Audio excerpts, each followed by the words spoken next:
Welcome all, welcome.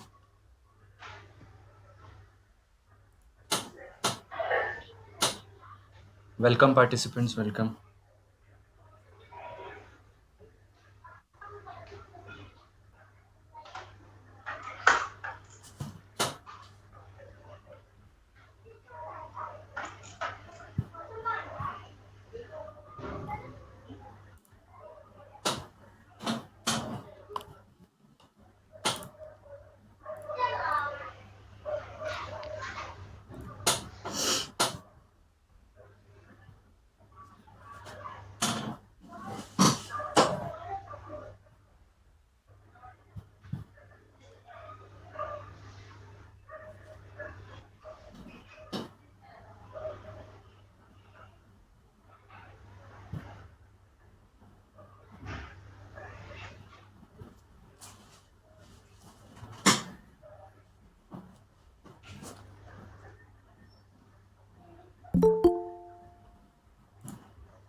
Just we'll wait for 3 more minutes, then we'll start the session.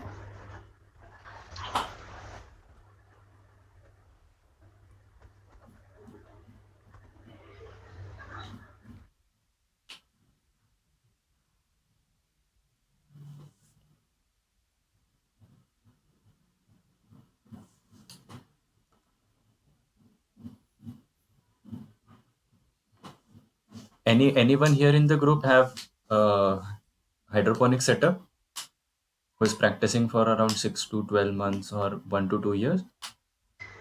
You can unmute your mic and answer the question. No, I'm just looking for information on hydroponics. Okay, Sai Sandeep sir is looking for, Yeah. like, you have to develop, right? Information. Yeah, I want to Acha, you are develop grasping the information. I want to develop on my own farmland, Okay, around 2 to 3 acres in Telangana. Telangana. Is it feasible? Yeah. Mm-hmm. Okay, so I Telangana, it wa- is it come like your place come under urban area or rural area? my farmland comes under a semi-urban, semi-rural. Semi-urban. Okay, okay.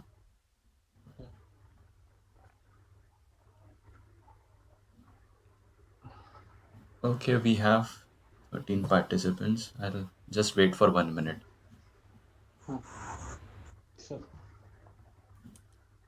Anyone else?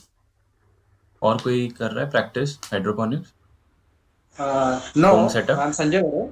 हाँ No, sir I बोलिए. don't have, but I'm planning to do it.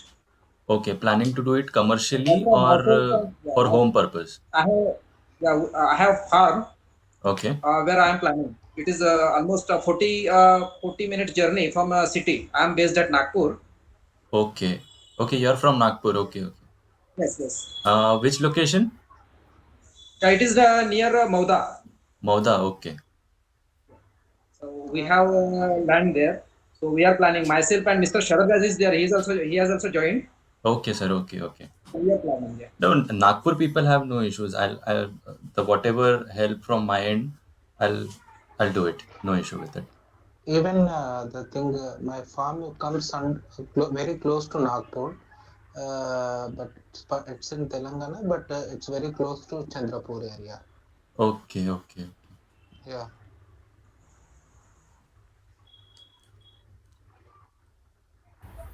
Hello. Hi, my name is Abhinav. Yes, sir. Hi. Hello, sir. Yeah, I'm just trying in my home. Like I bought one NFT system, You have but purchased it or you have made it? yes, purchased it. Okay, you have purchased. How many planter? it's a 18 planter. 18 planter. Okay. Yeah. So, but I was not successful for last two batches. Like I'm not able to successfully transplant them. Basically, Okay, I was okay, okay. able to germinate them, Acha, but not able to. I wanted to ask, till now 13 participants are here.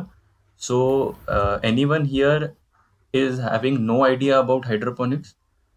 Because my presentation consists of basics of hydroponics, then history, then we'll be discussing about critical aspects, then recommendation.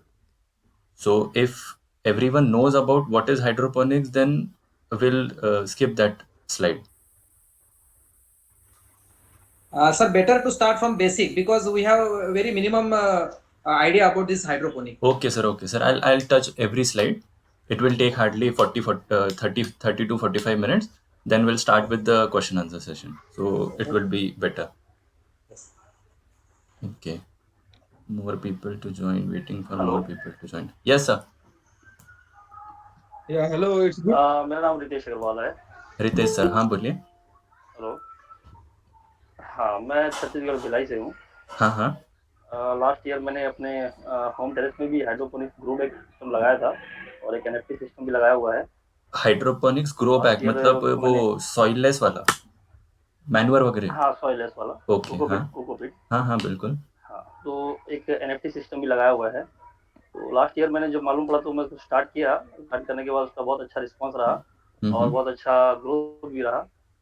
पर इस साल मैंने जब cocopeat को reuse किया है और जब मैंने उसको ग्रोथ के लिए फिर से लगाया है, लेकिन इस साल उतना अच्छा रिस्पांस नहीं मिल पाया है। जो कमियां हैं वो मेरे को एक्चुअली कैसा है, आपने वो उसको बफरिंग कर लिया था क्या कोकोपीट को? नहीं आ रही है। मैंने किया था। सर आवाज कटी। मैं पूछा आपने बफरिंग किया था सेकंड टाइम यूज करने के पहले? नहीं, सेकंड।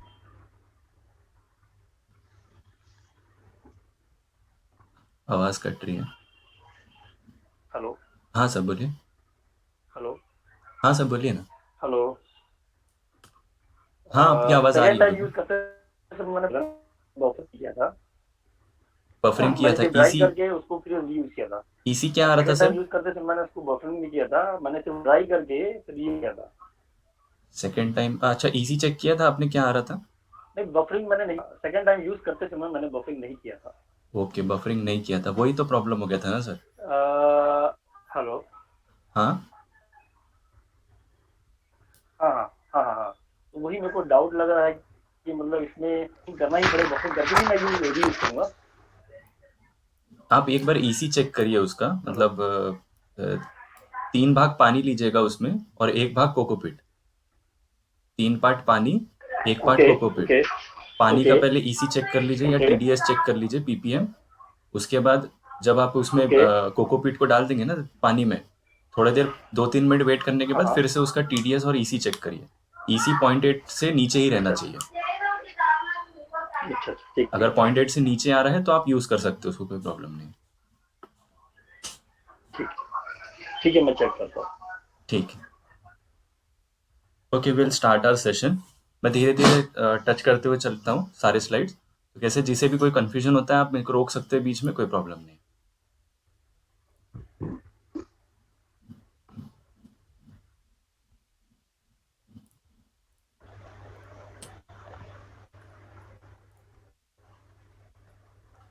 स्लाइड विजिबल है?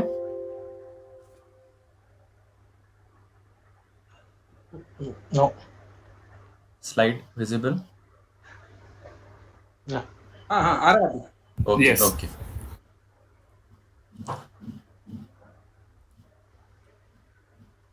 ओके, तो welcome to Nagpur hydroponics. I myself Kunil Singh. तो आज हम लोग कंप्लीट ब्रीफिंग देखेंगे, briefing about hydroponics. So hydroponics, what is hydroponics is, ये जो हम लोग का नॉर्मल फोटोसिंथेसिस है, we know the photosynthesis, what exactly photosynthesis is. Sunlight, chlorophyll, leaves chlorophyll लेते हैं, ये सारे हम लोग ने बचपन में पढ़े हुए। This is all about traditional hydroponics, जो traditional plant, traditional farming. But in hydroponic what is the main gist is, हमें वाटर यूज करना है एंड वाटर के साथ में we need to supply essential nutrients. Nutrients are comes under 3 categories: primary, secondary and micro nutrients. Broadly हम जो plant के root है, प्लांट के रूट 3 बेसिक न्यूट्रिएंट्स को अर्थ क्रस्ट से सक करते हैं। ये as per they many research have done, उसके बेसिस पे उन लोग ने कंक्लूड किया कि देयर आर 3 प्राइमरी, सेकेंडरी और माइक्रो न्यूट्रिएंट। तो दिस इज बेसिक प्रिंसिपल। मैंने जैसे बताया आपको कि रूट्स है, रूट से हम लोग धीरे नीचे का अर्थ क्रस्ट से पानी plus nutrient automatically capillary action के थ्रू सक करते हैं। सनलाइट से हमें फोटॉन्स मिल जाते हैं, फोटॉन्स मिल लीव्स को मिल के दे फोटोसिंथेसिस हो जाता है। This we all know what is traditional farming, what it is. Hydroponics का हम लोग अगर बेसिक जस्ट देखेंगे तो basic is which we use without soil, that is soilless farming.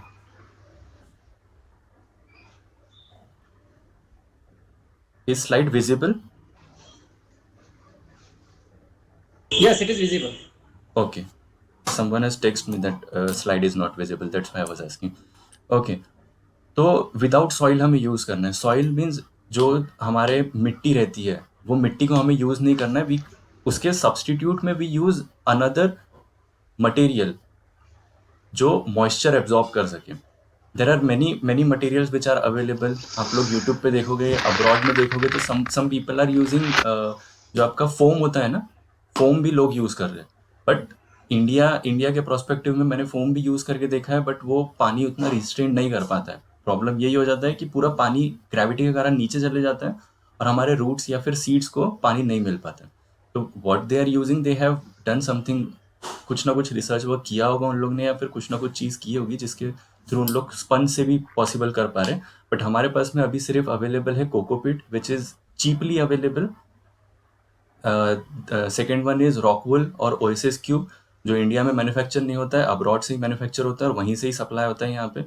फिर बाकी हमारे पास क्ले बॉल है। ऐसे कुछ कुछ मटेरियल्स है, वो हम लोग देखेंगे आगे के सेशंस में।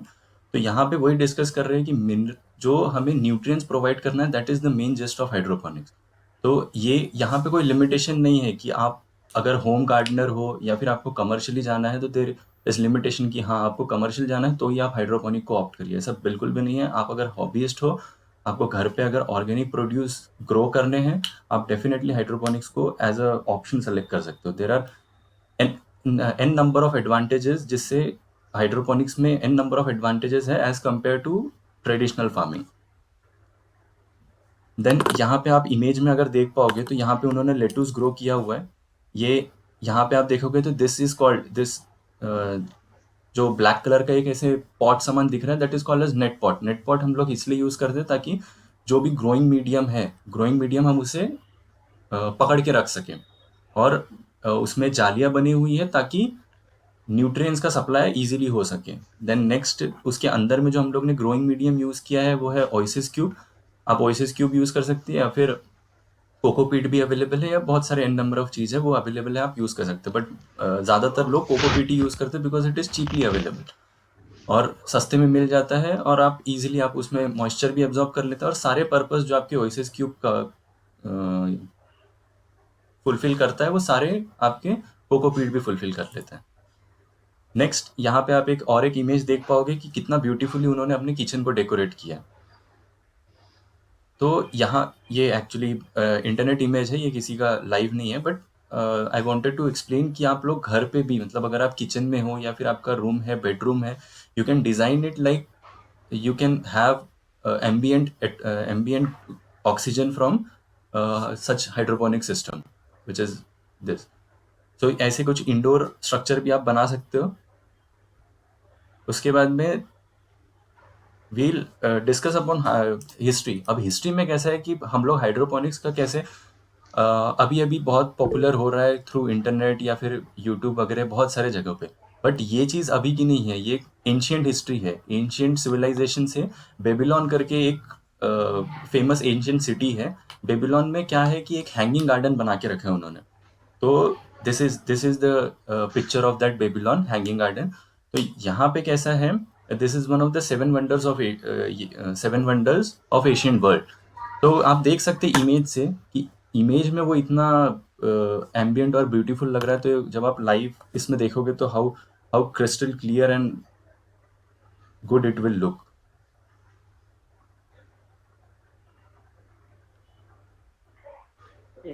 ओके इमेजेस तो दिख नहीं रही है। सम किसी का माइक शुरू है। सब लोग सब participants you are all are requested to please mute your mic. Okay, thank you sir. So यहाँ पे आप देखेंगे कि बेबीलोन का हैंगिंग गार्डन जो है आप यहाँ पे दिख रहा है। हेलो, ओके, हाँ, तो कोई इसमें इमेज नहीं विजिबल है। खो दिया तुम लोगों ने। Image not visible. Yeah, image is नहीं, not very कोई भी visible, नहीं। sir. No, they need to pin your contact.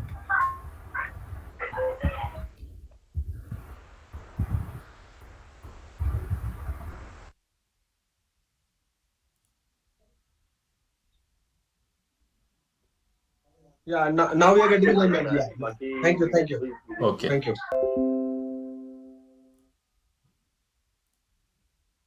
Now it's visible.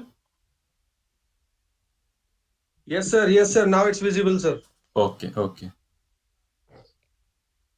Okay, so this was all about ये था एंशिएंट सिविलाइजेशन का एक बेबीलोन करके शहर जहां पे उन्होंने ये हैंगिंग गार्डन बनाया था। इट इज अप्रोक्सीमेटली 13 का, मतलब 13 सेंचुरी वाला ये गार्डन बना हुआ है। ये अभी का नहीं है कि प्रेजेंट, अभी करीबन 50 साल 60 साल पहले है। तो hydroponics have started from ancient history, ancient civilization.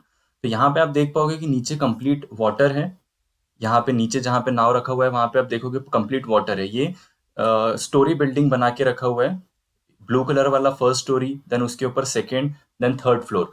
तो क्या होता था यहाँ पे एक one river is there, Euphrates करके एक रिवर था एंशिएंट टाइम में। तो Euphrates was the source of water for harvesting such kind of hydroponic system. तो यहाँ पे क्या होता था, सबसे पहले ऊपर वाला जो आपका टॉप फ्लोर दिख रहा है, टॉप फ्लोर पे पानी आता था, उसके बाद नीचे में आता था, फिर उसके नीचे में पानी आता था, फिर फाइनली वाटर गोज जहाँ पे नाव देख पा रहे हैं। और रूट स्ट्रक्चर आप देखोगे तो रूट स्ट्रक्चर ऊपर में है और उसके प्लांट नीचे जा रहे हैं। मतलब इससे हम लोग ये कंक्लूड कर सकते हैं कि हाइड्रोपोनिक सिस्टम ही उस समय में यूज किया गया था। ये जैसे मैंने आपको बताया कि रिवर वाज यूज। तो बेबीलोन आप अगर नेट पे सर्च मारेंगे you will get the information. और दूसरा था एस्टेक करके सेंट्रल अमेरिका में, same system was use there as well. But वहां पे कैसे था, दो राइवलरी में वॉर होते रहते थे। तो उसके कारण इनको क्या करना था, हम लोग बाहर जा नहीं सकते, फ्रूट्स वेजिटेबल्स कुछ चीज खरीद नहीं सकते। तो they have developed their own system. तो यहाँ पे आप देख पाओगे कि यहाँ पे उन्होंने सॉइल यूज किया है। जहाँ पे डग दिख रहा है आपको, डेफिनेटली वहां पे उन्होंने सॉइल यूज किया है। बट वो सॉइल का जो डेप्थ यूज किया हुआ है एज पर रिसर्च, उन्होंने मतलब जो हिस्टोरियंस हैं उन्होंने जो पब्लिश किया है, उन्होंने यही बोला है कि जो प्लांट वहां पे ग्रो करे हैं, उन्होंने वो सॉइल को सिर्फ प्लांट को विथस्टैंड करने के लिए रखा है। बाकी उसके रूट जो है वो रूट नीचे ही जा रहे हैं। राफ्ट सिस्टम जो हम लोग यूज करते हैं ना हाइड्रोपोनिक्स में, this is basically raft system. Even उन्होंने वो राफ्ट का नाम भी दिया हुआ है, आगे आप लोग यहाँ पे देखोगे। तो ये they have build a raft, और उन राफ्ट को उन लोग बोलते थे चिम्पास करके, चिनम्पास। तो they have used it for vegetable growing, fruit growing, as well as they have used it for tree plantation as well.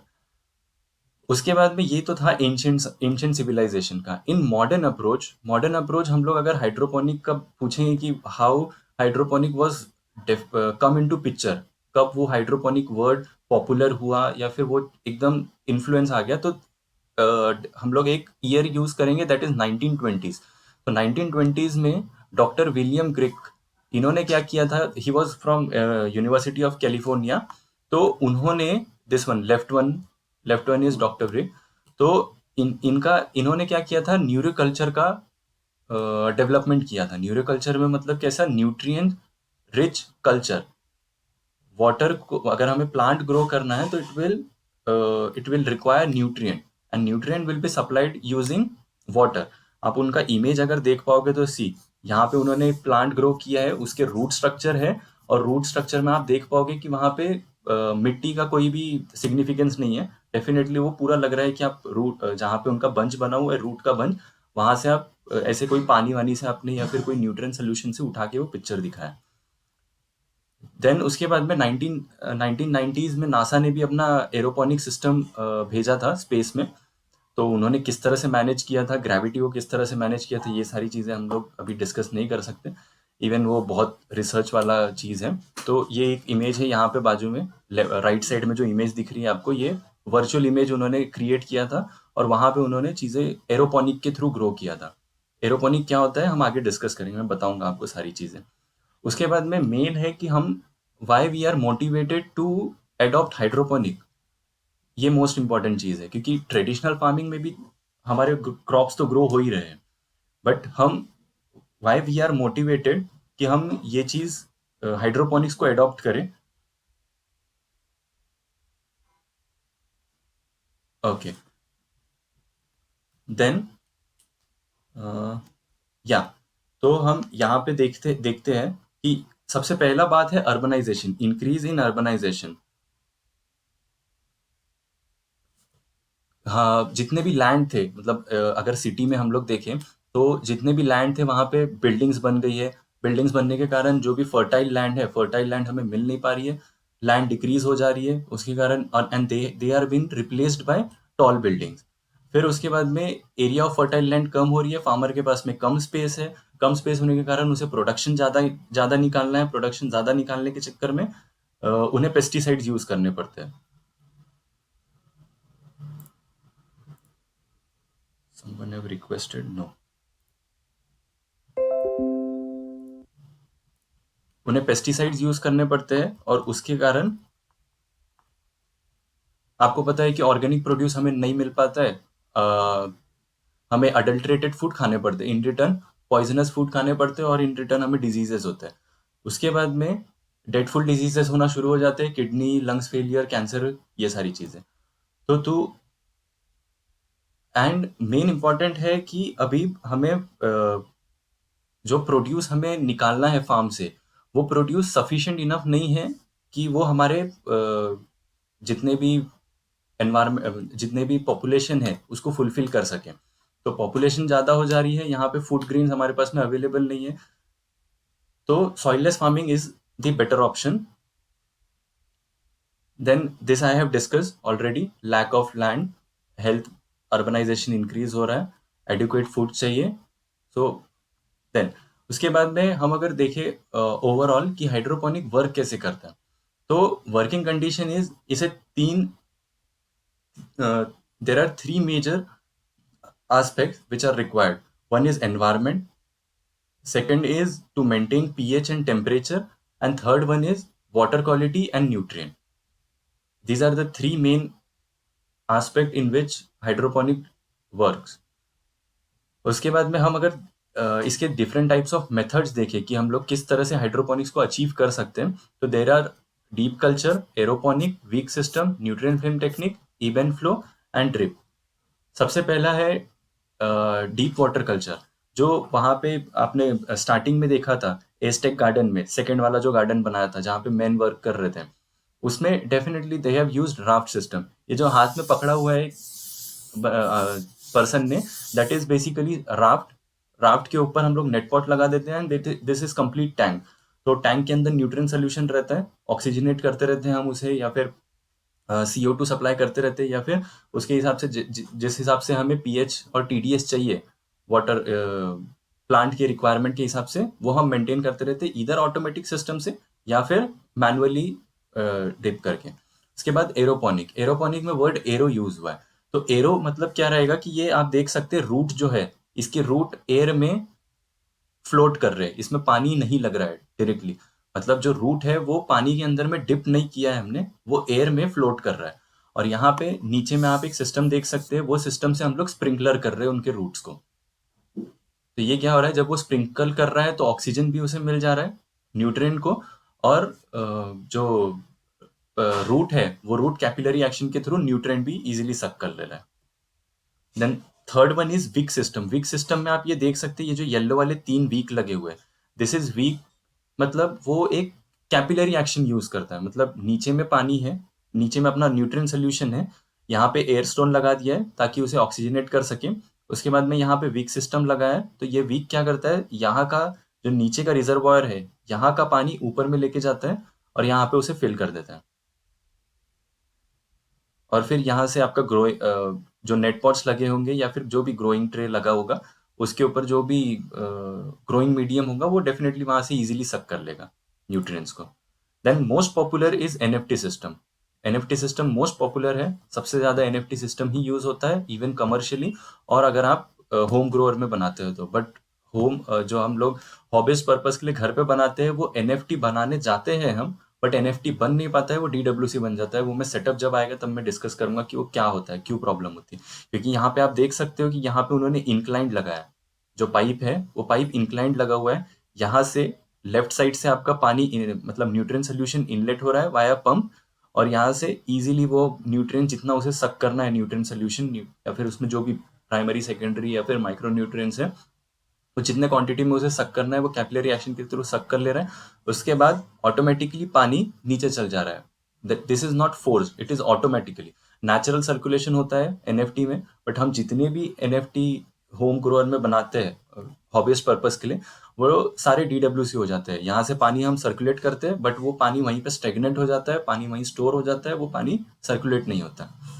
बहुत ज़्यादा मतलब फोर्स आ जाए फिर उसके बाद में निकलता है पानी, तो एनएफटी नहीं वो डीडब्ल्यूसी बन जाता है। तो ये चीज़ आप अगर एनएफटी बनाने जाओ तो ये चीज़ ध्यान रखना कि वो डीडब्ल्यूसी ना बने। डीडब्ल्यूसी बनता है तो फंगस वगैरह के बहुत सारे इश्यूज आने शुरू हो जाते हैं।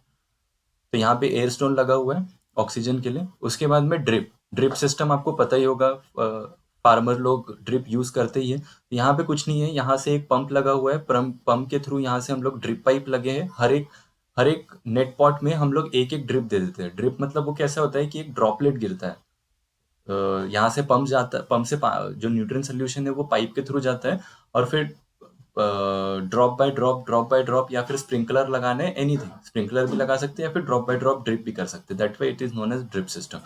तो पानी यहाँ पे जमा हो जाता है और फिर ये पानी वापस न्यूट्रिएंट सोल्यूशन में लेफ्ट साइड से आप देखोगे, लेफ्ट साइड से वो पानी वापस नीचे आके न्यूट्रिएंट सोल्यूशन जो टैंक है उसमें वापस आ जाता है।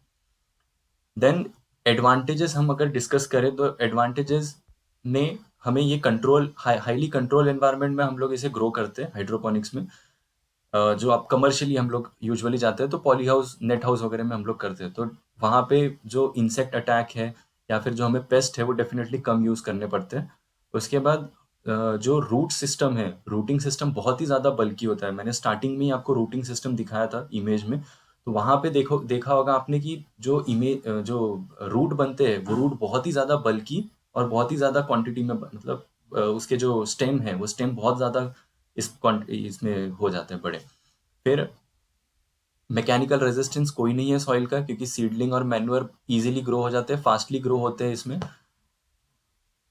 उसके बाद में it will require small space. ये तो है कि जो आपका ट्रेडिशनल फार्मिंग में जो स्पेस लगना है और हाइड्रोपोनिक फार्म में जो स्पेस लगना है वो थोड़ा कम रहता है। एग्जैक्टली डबल टाइम्स बोलते हैं थ्रू रिसर्च और जितने भी पेपर पब्लिश हुए हैं कि 2 टाइम्स हमें ग्रो प्रोडक्शन मिलता है as compare to traditional farming. उसके बाद में मैंने बताया आपको कि फंगस या फिर पेस्ट इनकी बहुत कम हमें रिक्वायरमेंट लगती है, क्योंकि कंट्रोल एनवायरनमेंट में हम लोग ग्रो करते हैं। उसके बाद नेक्स्ट इज जितना भी हम लोग यहाँ पे ग्रो करते हैं वो अनप्रिडिक्टेबिलिटी से ये रहता है। मतलब हम जो ग्रो कर रहे हैं एग्जैक्टली हमें पता रहता है, क्योंकि हमें डेली उसके न्यूट्रिएंट सोल्यूशन को टॉप अप करना है, डेली उसके न्यूट्रिएंट सोल्यूशन पे पीएच अप डाउन करते रहना है और टीडीएस भी अप डाउन करते रहना है। तो हमें पता रहता है कि एग्जैक्टली क्या ग्रो हो रहा है और हमें कितनी क्वांटिटी ग्रो हो रही है। ये सारी चीज़ें, कुछ खराब होता है तो we can easily replace it with another. Directly net pot उठा लो, अगर खराब हो गया है, मान लो फंगस लग गया है या फिर कोई प्रॉब्लम हो गई है प्लांट में, तो डायरेक्टली वो नेट पॉट को निकालो और आप दूसरा वाला नेट पॉट को शिफ्ट कर दो। और आपको तो पता ही है हाइड्रोपोनिक्स में हम सारी चीज़ें जो भी ग्रो करते हैं, लेटूस वगैरह जो भी ग्रो करते हैं, उसकी हेल्थ बेनिफिट्स कितने हैं और उसका न्यूट्रिशनल वैल्यू क्या है, ये सारी चीज़ें।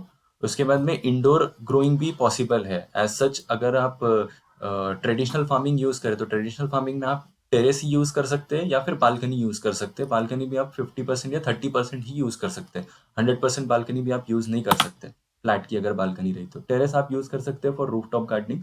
बट इन हाइड्रोपोनिक आप अपने किचन में भी एक सिस्टम बना सकते हैं, मैं आगे आपको दिखाऊंगा। वर्टिकल टावर जो रहते हैं, वर्टिकल टावर आप अगर एक सिस्टम बना लेते हैं, सेटअप बना लेते हैं, तो आप अपने किचन के एग्जैक्टली लेफ्ट साइड या राइट साइड जहाँ पे भी जगह है वहाँ पे आप वो सेटअप को इंस्टॉल कर लीजिए और वहीं से आप कट करिए और प्रोडक्शन के लिए यूज़ मतलब सलाद बनाने के लिए या फिर खाना बनाने के लिए आप वहीं से डायरेक्टली यूज़ करिए। तो ये लिमिटेशन नहीं है कि आप सिर्फ आउटडोर ही कर सकते हैं। एडवांटेज है हाइड्रोपोनिक्स का कि आप इंडोर कहीं पे भी, आप फ्लैट लिए हो, वहाँ पे अपनी बिल्डिंग है, आपका एक बेडरूम खाली है, हॉल खाली है, आप वहाँ पे सिस्टम अरेंज कर सकते हो, इंडोर गार्डनिंग कर सकते हो, इंडोर हाइड्रोपोनिक फार्म सेटअप कर सकते हो। Then main the thing is disadvantage, someone has joined I guess. Okay.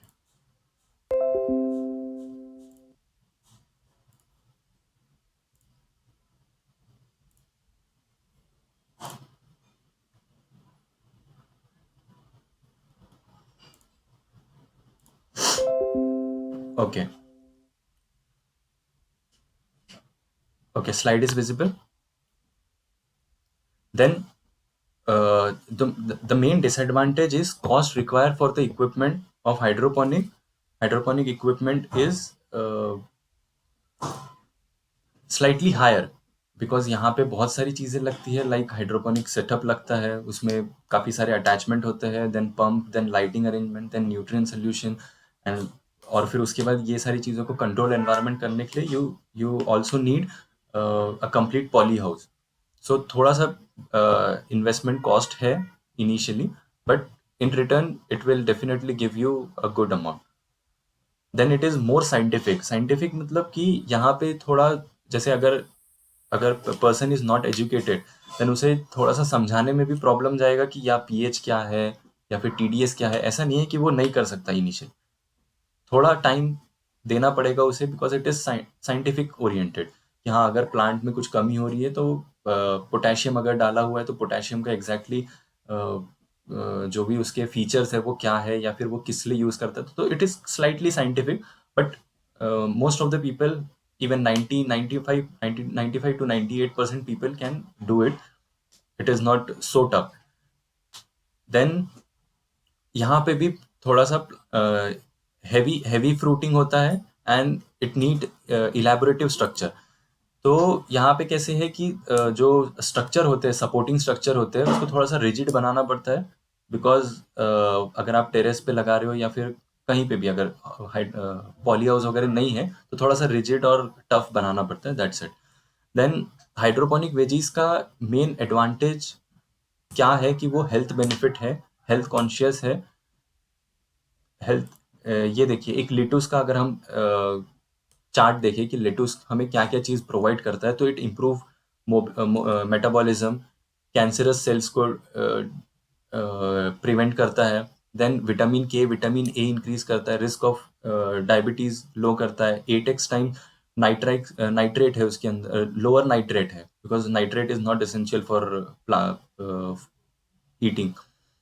Then antioxidant, ज़्यादातर जितने भी माइक्रोन्यूट्रिएंट्स भी अभी अवेलेबल हैं या फिर जो भी जूसेस अवेलेबल होते हैं या फिर जो भी हेल्थ कॉन्शियस चीज़ें हैं, फिटनेस से रिलेटेड जो भी चीज़ें हैं, दे ज़्यादातर उन लोग फोकस करते हैं कि एंटीऑक्सीडेंट जो है वो ज़्यादा हो, तो लेटुस का है। देन उसके बाद में तीन जो मेजॉरिटी में सेटअप यूज़ होते हैं उसको हम यहाँ पे इमेज के थ्रू डिस्कस कर रहे हैं।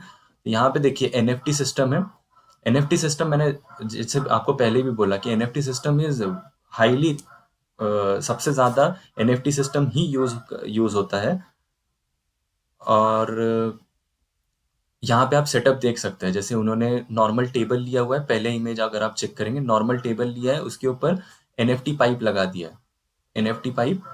और ये दूसरा जो सबसे नीचे वाले अरेंजमेंट देखेंगे, सबसे नीचे अरेंजमेंट में ए शेप फ्रेम बनाया है, this is called as A shape frame. यहाँ पे कैसे आप छोटे एरिया में वर्टिकली आप प्लांटर लगाते जाते हो और सनलाइट वगैरह सारी चीज़ें उसे नॉर्मली मिलती ही है, बट स्मॉल एरिया में आपके ज़्यादा प्लांटर और ज़्यादा प्रोडक्शन आप निकाल लेते हो। सबसे ज़्यादा यूज़ होता है ये एनएफटी सिस्टम, क्योंकि इसके एडवांटेज भी है कि आप सारे crop, even broccoli, green leafy vegetable हो जाए या फिर स्ट्रॉबेरीज हो जाए या फिर जो भी चीज़ है, आप मोस्टली क्रॉप इसमें से आप निकाल सकते हो इजीली एनएफटी सिस्टम से। Second one is raft, commercially जो जाते हैं जिनको पॉली हाउस बनाना है, पॉली हाउस बना के जो कमर्शियली जा रहे हैं, कमर्शियली पीपल ज़्यादातर राफ्ट सिस्टम ही यूज़ करते हैं, या फिर हाइड्रोपोनिक्स, और एक अपना एक्वापोनिक्स करके एक टर्म है, मतलब जो फिश के वेस्ट जो निकलता है, उस वेस्ट को उन लोग यूज़ करते हैं for as a nutrient to cultivate plant. तो वहाँ पे ज़्यादातर राफ्ट सिस्टम ही यूज़ करते हैं। हाँ, हाइड्रोपोनिक्स में भी राफ्ट सिस्टम यूज़ करते हैं, बट उसके थोड़े से डीमेरिट्स हैं, इसलिए ज़्यादातर लोग राफ्ट सिस्टम ना यूज़ करके डायरेक्टली एनएफटी सिस्टम ही लगाते हैं। देन जो मैं बोल रहा था आपको कि इंडोर आप इजीली लगा सकते हो अपना सेटअप, तो ये है वो एरो टावर, जिसमें आपको hardly 1 square feet by 1 square feet की जगह चाहिए, और आप 32 प्लांटर, वर्टिकली आप 32 प्लांटर इजीली ग्रो कर सकते हो ऊपर में। हाँ, थोड़े से चैलेंजेस आते हैं इसमें। आप अगर बिगिनर हो इन हाइड्रोपोनिक्स तो डायरेक्टली आप एरो टावर में स्विच नहीं कर सकते। डायरेक्टली आप स्विच करोगे तो डेफिनेटली वो फेल होगा, बिकॉज इसके थोड़े से नॉलेज लेना पड़ता है, और थोड़े से प्रॉब्लम्स आते हैं इसमें आप जब इनिशियली ग्रो करने जाओगे। बट हाँ, जब आप इंटरमीडिएट स्टेज पे चले गए हो तो आप डेफिनेटली एरो टावर यूज़ कर सकते हो। हाईएस्ट प्रोडक्शन देगा आपको ये 1 square feet by 1 square feet में आप 32 प्लांटर इजीली ग्रो कर सकते हो। लीफी वेजिटेबल्स के लिए ज़्यादातर इसको यूज़ किया जाता है, like lettuce and all. Then अभी तक के जो सेशन था वो क्लियर है, बिकॉज नाउ जो क्रिटिकल पॉइंट है हाइड्रोपोनिक्स से रिलेटेड, ये बेसिक था। ये बेसिक में अगर किसी को भी कोई भी कंफ्यूजन हो तो प्लीज लेट मी नो।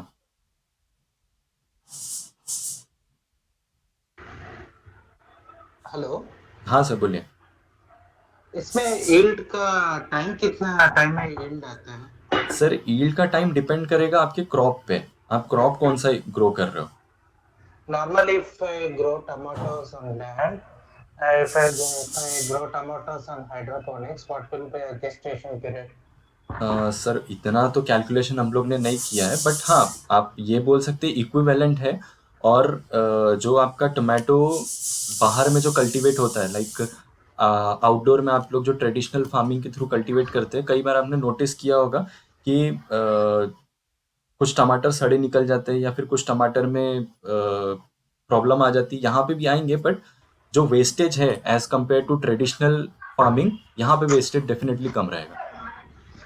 दो दे और आप जो पूछ रहे हैं कि यील्ड थोड़ा ज़्यादा मिलेगा क्या, तो हाँ, एज पर जितने भी रिसर्च किए हुए लोगों ने, या फिर जिन्होंने हाइड्रोपोनिक में यूज़ किया हुआ है, वो तो ये बोलते हैं कि हाँ, फार्म जो ट्रेडिशनल फार्मिंग में जो हम ग्रो करते हैं उससे इससे थोड़ा जल्दी होता है। बिकॉज वहाँ पे कैसा होता है, अगर मिट्टी में, सॉइल में आपका 100% न्यूट्रिएंट है, फॉर एग्जांपल मान लीजिए 100% न्यूट्रिएंट है, तो जो रूट है वो हार्डली 40 to 50% ही सक कर पाता है। बट यहाँ पे कैसे, अगर आपने 100% सोल्यूशन दिया है, यहाँ पे आपका 60 to 70% इजीली वो ग्राफ्स जो रूट है वो सक कर लेता है कैपिलरी एक्शन के थ्रू। अगर आप पीएच मेंटेन करके चलते हो तो हमेशा पीएच 5.5 से 6.5 मेंटेन करके चलना है। अगर वो मेंटेन करके चलते हो तो डेफिनेटली आपका जो प्लांट है वो जल्दी ग्रो करेगा और ईल्ड भी थोड़ा ज़्यादा देगा। Agree sir? I was just thinking for going for commercial operations. Okay, sir, we'll discuss this. We'll discuss this in because one or two people have also asked for the same question that they have to go for commercial purpose. So we'll discuss it in question and answer session. Basic, anyone have any doubt related to basics? Sure, sure. Okay, so we'll discuss about the critical point. So hydroponics start करने के लिए we have some critical points to remember. I have made this.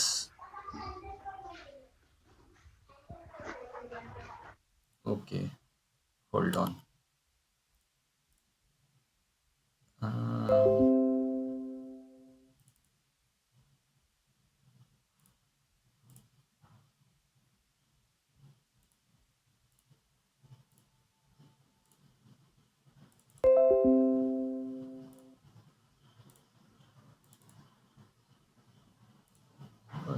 why it is not opening?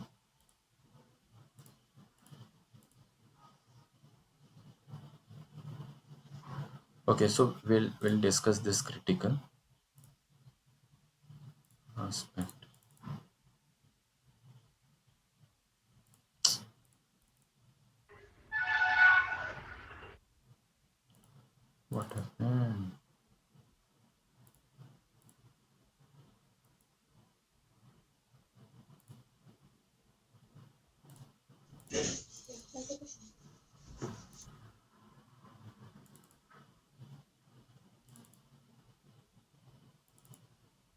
Just give me a minute.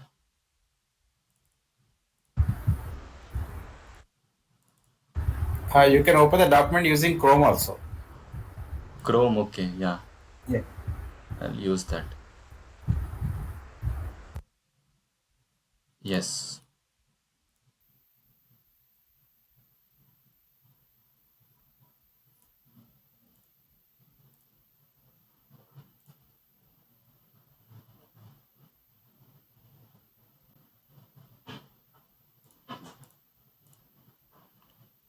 Okay, is that visible?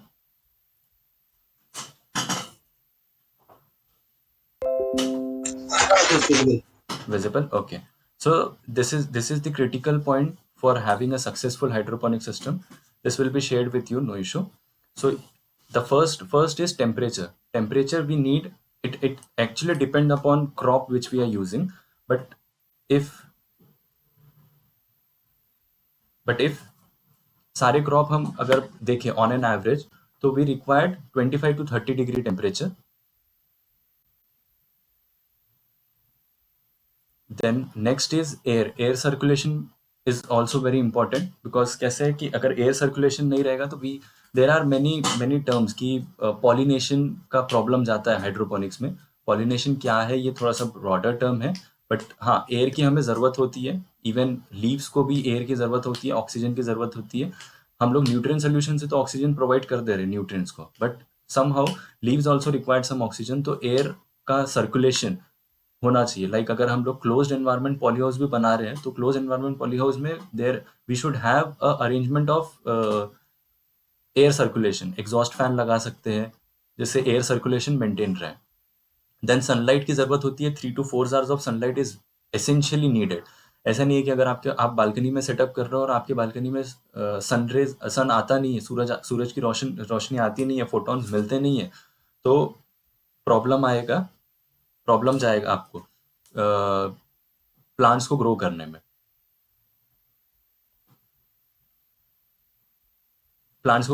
तो problem जाएगा. और ऐसा नहीं है कि हम लोग सनलाइट के बिना प्लांट को ग्रो नहीं कर सकते.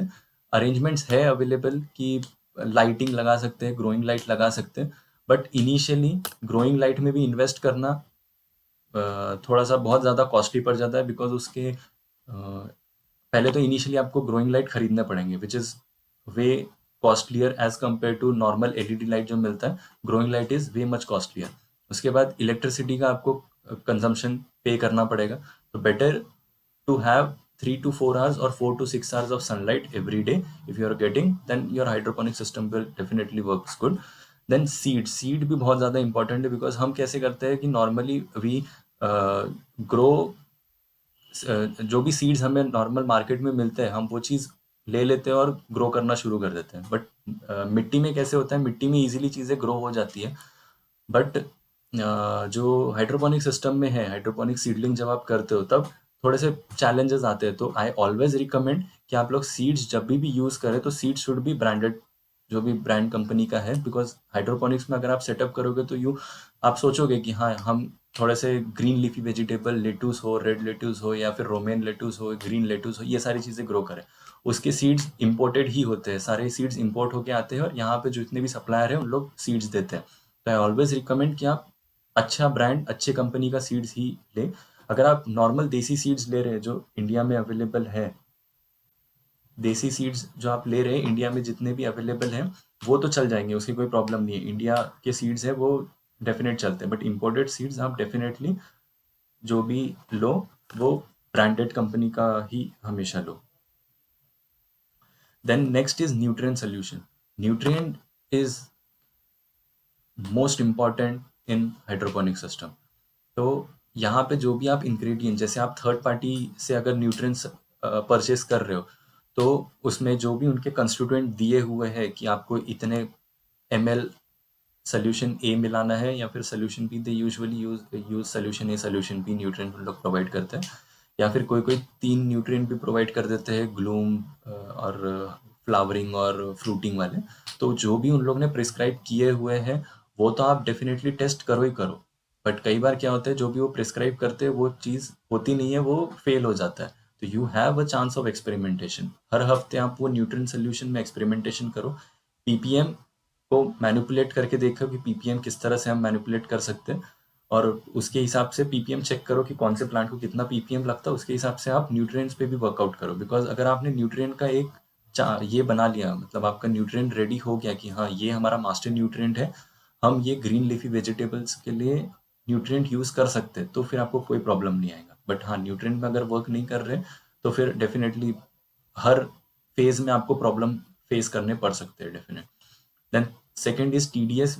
एज एवरीवन नो कि हमें टीडीएस मीटर, ईसी मीटर खरीदना पड़ता है, बिकॉज न्यूट्रिएंट में क्या प्रपोर्शन में हमने न्यूट्रिएंट्स सोल्यूशन मिलाया है वो चेक करने का बस एक ही मेथड, मतलब एक मेथड नहीं है but it is cheap method, कि हम लोग 700 800 1500 रुपये में टीडीएस मीटर खरीद लें और उससे हम लोग इजीली पीपीएम चेक करके पता कर ले कि हाँ हमारे वाटर में कितना पार्टिकल ऑफ सल्यूट और सॉल्वेंट डिजॉल्व है। Okay, then root spacing. जब भी आप अपना सिस्टम डिजाइन करो तो रूट स्पेसिंग होनी चाहिए। कई बार क्या, बहुत बार प्रॉब्लम क्या होती है, आप जो 2 नेट पॉट लगाए हो, लाइक एक लेफ्ट में नेट पॉट है, एक राइट में नेट पॉट है, तो इसके जितने भी रूट्स है, ये रूट्स इसके रूट्स में जाके एंटेंगल कर लेते हैं और वो पूरा वहाँ पे नॉट बांध लेते हैं। कई दफ़ा होता है इस तरह से, जब न्यूट्रिएंट सोल्यूशन जाता है तो वो कई दफ़ा होता है।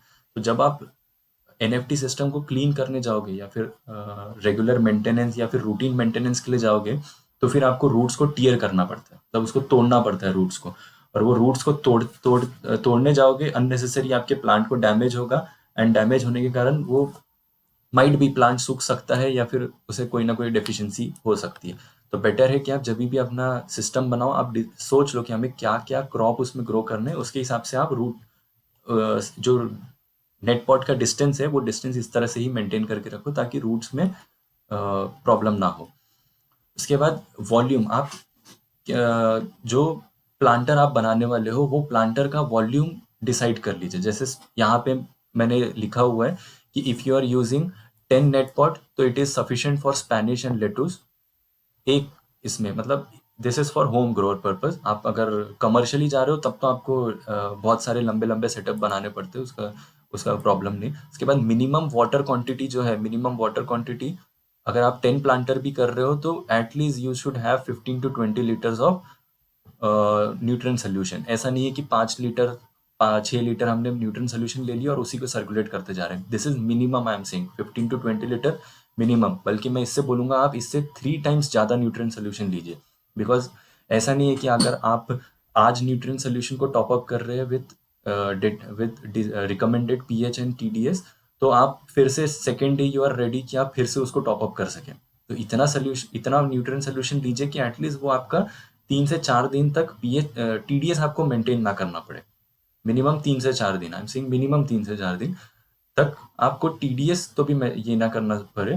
पीएच के लिए आपको करना पड़ता है रेगुलरली, क्योंकि अभी पीएच उतने इफेक्टिव पीएच डाउन और पीएच अप सोल्यूशंस अवेलेबल नहीं है मार्केट में, जिससे आप मतलब वो मेंटेन हो। तो पीएच का इशू नहीं है, बट टीडीएस आप एटलीस्ट इतना रखिए कि आपको 1 हफ्ते तक के उसे चेंज ना करना पड़े, बस टॉप अप करना पड़े। अगर टीडीएस कम हो गया, लाइक जो रिकमेंडेड पीएच है टीडीएस है आपका 1200 से लेके 1600 तक है, और अभी आपका जो टीडीएस आ रहा है वो 1000 आ रहा है, तो आपको 200 मैनेज करना है, तो आप वो न्यूट्रिएंट सोल्यूशन डाल के 200 मैनेज कर लीजिए। बट मैनेज तभी करिए जब 3-4 दिन के गैप हो जाए, तो इतना आप वाटर मतलब टैंक जो आप यूज करेंगे न्यूट्रिएंट टैंक, उसे ज़्यादा ही रखिए। Same is for tomato and cucumber I have listed. फिर उसके बाद में सेकेंड आता है पीएच, जो मोस्ट इंपॉर्टेंट है, जिसके लिए आपको पीएच मीटर भी एक लेना पड़ता है। तो वहाँ पे आपको जो पीएच हमेशा मेंटेन करके रखना है, that is in between 5.5 to 6.5। ये ऑन एन एवरेज है फॉर ऑल प्लांट। हर एक प्लांट का पीएच हम डिस्कस करेंगे, अभी मैं आपको चार्ट दिखाऊंगा and I will be sharing that chart as well with you. तो 5.5 से 6.5 एवरेज है कि आप एवरेज हर एक का मेंटेन करके रखिए।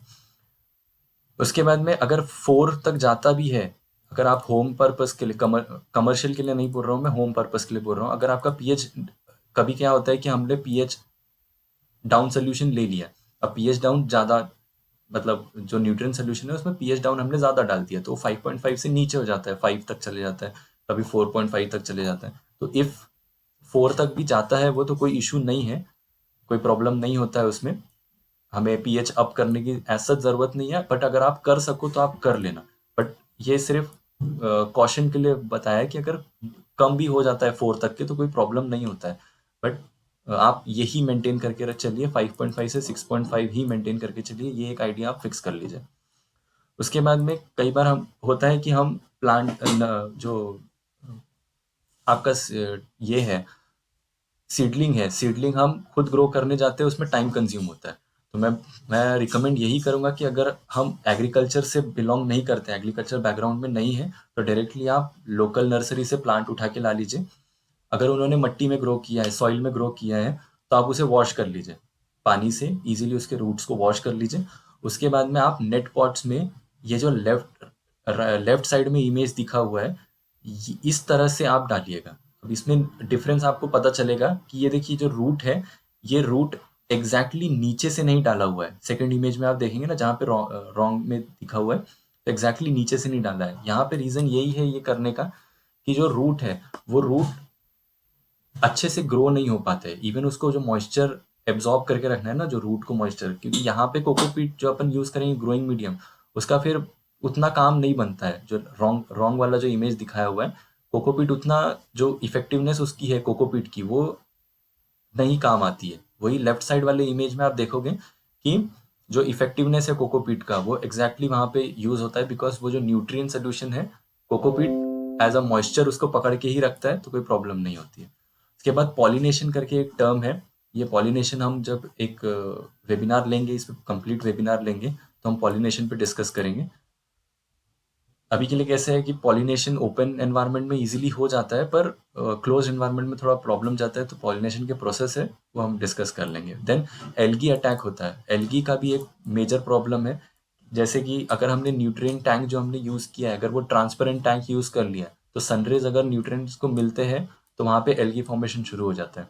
तो जितने भी सिस्टम आप बना रहे हो, अगर वो धूप के कांटेक्ट में आ रहे हैं, लाइट के कांटेक्ट में आ रहे हैं, तो आपको उसको इंसुलेट करना ही है। या फिर ऐसे कलर यूज करिए टैंक का, या फिर जो भी आपका सिस्टम है, जो इजीली चीजों को रिफ्लेक्ट करते हैं, लाइट को रिफ्लेक्ट करते हैं। लाइट रेज अंदर जानी नहीं चाहिए, और आपका जो न्यूट्रिएंट टैंक है वो कंप्लीटली एनक्लोज रहना चाहिए, कंप्लीटली बंद रहना चाहिए। एल्गी अटैक नहीं आना चाहिए। अगर एल्गी अटैक आता है तो बहुत प्रॉब्लम होगी, आप चीजें अच्छे से ग्रो नहीं कर पाओगे। Okay, this was what then next what we have is hello हाँ सर बोलिए। Hello hello, good afternoon, I am from Mauritius. मैं दिल बात कर रहा हूँ। ओके ओके, हाँ सर बोलिए फिर। Okay okay sir, okay. हाँ, अभी मैंने सुना। ओके, अभी मैंने सुना जो सीडिंग है ना, अभी मैं जो करता हूँ, मैंने जो सर सीड है क्वेश्चन उसको आंसर, सीडिंग करता सर हूँ। क्वेश्चन आंसर तब सेशन मैं में डिस्कस करते हैं। जस्ट मेरा 4-5 स्लाइड बचा हुआ है, उसे कंप्लीट कर देते हैं। उसके बाद में क्वेश्चन आंसर सेशन में आप ओके ओके डन डिस्कस करते हैं। ओके सर, हाँ। Then next is vegetables to grow. Next is vegetables to grow. So यहाँ पे आप देखोगे क्रॉप डिटेल, हाँ ये क्रॉप डिटेल है, ये मैं आपको शेयर कर दूंगा, नो इशू। तो यहाँ पे हमें पता रहना चाहिए कि कौन से सीजन में हम कौन सा चीज़ ग्रो करें। लाइक जून टू अक्टूबर हमें क्या चीज़ ग्रो करनी चाहिए, मिनिमम स्पेस क्या रिक्वायरमेंट है, यील्ड पर स्क्वायर फीट क्या मिलेगा, और एस्टिमेटेड प्राइस पर केजी क्या है। ये एस्टिमेटेड प्राइस वेरी हो जाएगा, ये काफ़ी पुराना बना होगा, तो इस पे फोकस मत करिएगा। बस आप ये देखिएगा कि टोमेटो कौन से सीजन में ग्रो कर सकते हैं, ब्रिंजल कौन से सीजन में हम ग्रो कर सकते हैं, कैरेट। ये होम ग्रोअर्स के लिए बताया है। अगर आप पॉली हाउस बनाए हो, कंट्रोल एनवायरनमेंट में है, तो कोई इशू नहीं है, आप टेम्परेचर मेंटेन करिए, आप कुछ भी चीज़ ग्रो करिए। इवन आप पालक ग्रो इवन आप लेटूस ग्रो कर सकते हैं जब सनी वेदर शुरू है, जब बाहर में धूप पड़ रही है 35, 37, 47 डिग्री सेल्सियस की, आप इजीली अंदर में क्लोज एनवायरनमेंट में आप क्रॉप ग्रो कर सकते हैं, वो भी लेटूस। बट ये है कि उसके लिए इन्वेस्टमेंट ज़्यादा लगेगा, आपको कंप्लीट कंट्रोल एनवायरनमेंट चाहिए, कूलर्स लगाने पड़ेंगे, एयर कूलर्स लगाने पड़ेंगे, ड्रिपर्स, ये बहुत सारी चीज़ें हैं उसमें। Okay, then next is vegetables and fruit pH and EC. ये भी बहुत इंपॉर्टेंट है। मैं काफ़ी समय से पीएच ईसी ये सारी चीज़ें यूज़ कर रहा था, रिकमेंडेड क्या है, क्या रिकमेंड क्या करते हैं, वो सारी चीज़ें यहाँ पे है। यहाँ वेजिटेबल्स में आप देखोगे कि सारे चीज़ है, कैबेज, कैरेट जो अपन नॉर्मली यूज़ करते हैं, कॉलीफ्लावर, कुकुम्बर, गार्लिक, लेटूस, इसके लिए क्या पीपीएम हमें यूज़ करना है, टीडीएस। कई लोगों के पास में जो हम लोग टीडीएस मीटर यूज़ करते हैं वो सिर्फ पीपीएम दिखाता है, टीडीएस दिखाता है। कईयों के पास में पीपीएम प्लस ईसी दिखाता है। ये यूजुअली सीएफ जो है, ये सीएफ अब्रॉड में ज़्यादातर यूज़ होता है, बट हमारे लिए दो ही इंपॉर्टेंट है, ईसी एंड पीपीएम। और यहाँ पे पीएच क्या मेंटेन रखना है, तो आप देखोगे कि यहाँ पे मैंने बताया कि 6 मेंटेन रखना है, 6 मेंटेन रखना है। तो इसके लिए रिकमेंडेड है कि आप 6 पे रखेंगे तो आपको अच्छी यील्ड मिलेगी। और यहाँ पे आप देख सकते हो 6 to 6.5। टोमेटो ज़्यादातर लोग यूज़ करते हैं, तो टोमेटो के लिए भी आप अगर नीचे देखोगे, या टोमेटो के लिए आप देखोगे तो it is in the range of 5.5 to 6.5। और जो टीडीएस आपको मेंटेन करके रखना है, starting it is 1400 to 3500। EC आप मेंटेन करोगे 1.5 से 5। 2 लिखा हुआ है बट ज़्यादातर 1.5 से ही हम लोग करते हैं, क्योंकि कितना है, अगर आप न्यूट्रिएंट सोल्यूशन, ये देखिए कैसा है, ईसी और पीपीएम का अगर मैं इजीली फंडा बताऊं कि आप जितना कम पीपीएम और ईसी पे आपका अगर ईल्ड ज़्यादा मिल जाता है तो ये आपके लिए बेनिफिशियल है। अब क्यों बेनिफिशियल है, मान लीजिए कि हमने 560 पीपीएम पे हमारा फ्लावरिंग स्टेज जब चल रहा है, फ्लावरिंग स्टेज होना चाहिए अप्रोक्सीमेटली 1100 के आसपास में, ठीक है, बट हमने 800 में ही हमारा फ्लावरिंग स्टेज में हमने 800 का पीपीएम यूज़ किया है, और उतना न्यूट्रिएंट सोल्यूशन बना के हम अपना यील्ड निकाल रहे हैं और प्लांट हैप्पी है, प्लांट को कोई प्रॉब्लम नहीं है, प्लांट हैप्पी है। तो 900 में अगर हम लोग अचीव कर पा रहे हैं तो हमारा न्यूट्रिएंट सोल्यूशन जो लगना है प्लांट को वो कम हो जाता है। न्यूट्रिएंट सोल्यूशन कम हो जाता है मतलब प्राइस कम हो जाती है, जो हम कॉस्ट इनकर्ट कर रहे हैं हम न्यूट्रिएंट सोल्यूशन में वो कम हो जाता है। ये रेंज दिया हुआ है 560 से 1260। आपको ये चेक करना है कि मेरा प्लांट कितने पीपीएम में हैप्पी है। अगर वो हैप्पी है तो हम चला सकते हैं न्यूट्रिएंट सोल्यूशन को उतने पे ही, नहीं है हैप्पी तो आप इंक्रीज करिए। ये चीज़ आपको सिर्फ एक ही बार ट्राई करना है, ट्रायल एंड एरर मेथड है, बट आप एक बार ट्राई कर लोगे तो आपका पता चल जाएगा कि मेरे एनवायरनमेंट में टोमेटो को इतना पीपीएम पे मैं इस स्टेज में इजीली ग्रो कर सकता हूँ, और डेफिनेटली न्यूट्रिएंट सोल्यूशन भी आपका कम लगना शुरू हो जाएगा। ओके, देन ये चीज़ हमने डिस्कस कर लिया। उसके बाद में हायर जो मेरा मतलब पर्सनल रिकमेंडेशन है, अगर आप हाइड्रोपोनिक सिस्टम यूज़ कर रहे हो तो मेरा पर्सनल रिकमेंडेशन है कि उसको सिंपल रखिए। जैसे अगर आप खुद बना रहे हो, अगर सिस्टम आप खुद बना रहे हो इनिशियली, तो उसको सिंपल रखिए। हाई फाई हाइड्रोपोनिक सिस्टम या फिर उसमें कुछ भी एडिशनल साइंटिफिक चीज़ें इंक्लूड मत करिए। Make it simple, make it clyster clear. इसके बाद में सेकेंड इज हाइड्रोपोनिक सिस्टम को सन मतलब गर्म एरिया या फिर sun directly expose to sun definitely मत रखिए। मतलब हाइड्रोपोनिक सिस्टम मतलब न्यूट्रिएंट टैंक जो हो गया, या फिर ये जो सारी चीज़ें हैं, इसको आप डायरेक्टली एक्सपोज मत करिए सन के इसमें, क्योंकि एल्गी फॉर्मेशन शुरू हो जाएगा, और एल्गी फॉर्मेशन शुरू हो गया तो आपको जो एफर्ट है वो एफर्ट आपको 2 times 3 times इंक्रीज हो जाता है अगर एल्गी फॉर्मेशन हो जाता है प्लांट में। तो इसलिए उसको सन रेज से बचाइए, जैसे मैंने आपको पहले ही बताया। उसके बाद में थर्ड मेजॉरिटी मैंने आपको पहले ही बताया कि आप जो टैंक यूज़ करेंगे न्यूट्रिएंट टैंक, उसका कैपेसिटी हमेशा हाई रखिए। जैसे मैंने वहाँ पे 15 to 20 बोला है, बट मैंने सिर्फ वहाँ पे लिखा है 15 to 20। आपको मिनिमम 40 to 80 लीटर्स रखना है। अगर आपका नॉर्मल प्लांटर है 10 या 12 का प्लांटर है तो मिनिमम आपको 50 to 70 या फिर 100 लीटर का टैंक यूज़ करना ही है। ज़्यादा कम वाला टैंक आप यूज़ करोगे बहुत प्रॉब्लम जाएंगे। क्या प्रॉब्लम जाएंगे आप यूज़ करके देखिए, वो खुद ही समझ में आ जाएगा कि क्या प्रॉब्लम होता है। उसके बाद में ये रूट मैंने आपको पहले ही बता दिया कि रूट स्पेसिंग सही रहनी चाहिए। Then next is air pump. Air pump आपको यूज़ करना ही है डेफिनेटली, क्योंकि पानी में ऑक्सीजन नहीं मिल पाता है। जो आप न्यूट्रिएंट सोल्यूशन आप स्टेगनेंट रहता है ना, अगर पानी स्टेगनेंट है वहाँ पे रखा हुआ टैंक में, तो उसको ऑक्सीजन नहीं मिल पाता, और सबसे हाईएस्ट रिक्वायरमेंट रहती है ऑक्सीजन की प्लांट को। तो इसलिए ऑक्सीजन के लिए आपको एयर पंप यूज़ करना है। नॉर्मली जो एक्वेरियम के लिए पंप यूज़ करते हैं वो आप पंप लेके आ जाइए, एयर पंप, उसमें एयर स्टोन लगा दीजिए और अपना काम हो जाता है उससे। उसके बाद जो आपका स्ट्रक्चर बनाओगे, मैंने पहले ही डिस्कस किया, जो स्ट्रक्चर बनाओगे इतना रिजिड बनाइए कि वो हाई विंड को सस्टेन कर सके। उसके बाद में नेक्स्ट वन इज ड्रेनेज। जो आप ड्रेन करोगे, लाइक अगर आपका रूटीन मेंटेनेंस चल रहा है या फिर मंथली मेंटेनेंस चल रहा है, तो मंथली मेंटेनेंस में जो ड्रेनेज सिस्टम रहेगा वो ड्रेनेज सिस्टम को परफेक्ट रखिए, ताकि इजीली आप उसको जो भी न्यूट्रिएंट सोल्यूशन है आप इजीली उसको ड्रेन कर दे, और इजीली आप जो second cycle of nutrient solution है वो इजीली आप उसमें पोर करके सिस्टम कर लेनी। तो ऐसा ना हो कि आपका, क्योंकि क्या रहता है कि आपको नेट पॉट्स को अलग रखना पड़ता है, वो न्यूट्रिएंट सोल्यूशन में एक्सपोज नहीं रहेंगे। जितना जितना ड्यूरेशन आप मेंटेनेंस कर रहे हो उतना ड्यूरेशन आपका न्यूट्रिएंट सोल्यूशन में नहीं रहेगा, वो बाहर रहेगा। तो जितना ज़्यादा टाइम लगेगा उतना ज़्यादा प्लांट को प्रॉब्लम होंगी और वो अनहैप्पी फील करेगा। मेन है प्लांट को हैप्पी फील करवाना है। आप उस किस तरह से आप हैप्पी फील करवा सकते हो वो एक्सपेरिमेंटेशन पे बेस्ड। उसके बाद में ये वही चीज़ मैंने जो अनहैप्पी वाला बताया कि अगर प्लांट जो रूट स्ट्रक्चर है, रूट स्ट्रक्चर को ड्राई आउट नहीं करना है, जो मैं अभी डिस्कस कर रहा था, ड्राई आउट नहीं करने देना है। लाइट अगर फ्यू आवर्स के लिए जाती है तो कोई प्रॉब्लम नहीं है, कुछ नहीं होगा, वो मेंटेन कर लेता है, इतना ऑक्सीजन वो मेंटेन कर सकता है, कोई प्रॉब्लम नहीं है।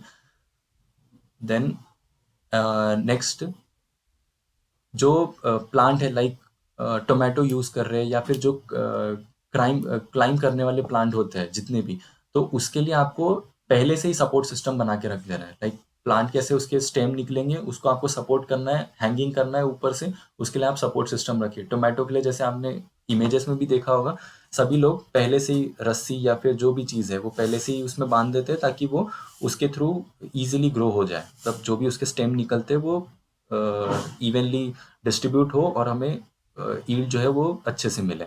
तो सपोर्ट सिस्टम का पहले से ही। उसके बाद एक और इम्पॉर्टेंट है कि जैसे अगर हम लोग इनिशियली ग्रो कर रहे हैं तो हमारे आदत हो जाता है, हमारे पास EC/TDS मीटर आ जाता है, तो हम फ्रीक्वेंटली न्यूट्रिएंट सोल्यूशन को जाके चेक करते हैं। मॉर्निंग में एक बार चेक करिए, फिर से 1 घंटे बाद फिर से जाके चेक करें, फिर आधे घंटे बाद फिर से चेक करें। This is highly not recommended. Morning में एक बार चेक करिए, इवनिंग में एक बार चेक करिए, टॉप अप करना है उसी समय करिए। हमेशा बार बार जाके चेक मत करिए उसको, कोई इशू नहीं है, नॉर्मली वो चल जाता है मॉर्निंग से इवनिंग तक के।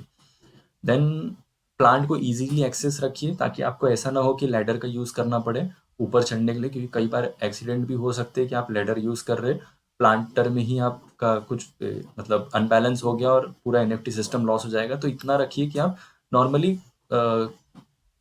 उसके मतलब लैडर वगैरह का यूज़ ना करना पड़े, इजी एक्सेसिबल हो। Okay, now you can float your question and answer. I am live there. 2 minutes. Okay, so this was all about the presentation. Hello, am I audible?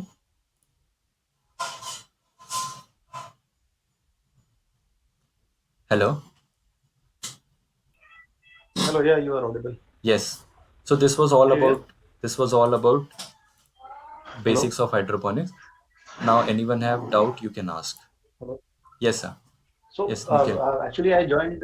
Hello, can you hear me? Yeah. Actually I joined a bit later. So you are into hydroponic growing, or you do the installation work also? Yes, we do the installation purpose as well. Delhi में कुछ Okay. जितने भी farm थे वहाँ पे, तो वहाँ के फार्म में भी हम लोग थे एज अ पार्टनर्स। तो इंस्टॉलेशन पर्पस भी है, बट बेसिकली ये जो वेबिनार है मैं इसलिए फ्लोट कर रहा हूँ क्योंकि लोगों को अवेयरनेस नहीं है। जितने भी इवन जो नॉर्मल रूरल साइड में रहते हैं या फिर अर्बन साइड में जो सिटीज़ है, वहाँ पे भी लोगों को अवेयरनेस नहीं है कि व्हाट इज़ एग्जैक्टली हाइड्रोपोनिक्स, या फिर हम अपने टेरेस को, बालकनी को कैसे यूज़ कर सकते हैं इफेक्टिवली। तो उसी के लिए ये सारे वेबिनार है। इवन आप अभी ग्रोइंग भी करवा रहे हो? हाँ, ग्रोइंग चालू है, बट नागपुर में नहीं है, आप दिल्ली commercially में। you are growing commercially also? Commercially, yes, commercially So you are है। based out of Nagpur only? Yes, I am based at Nagpur, but I was at Delhi. But presently, I am Okay. presently I am here. Okay. So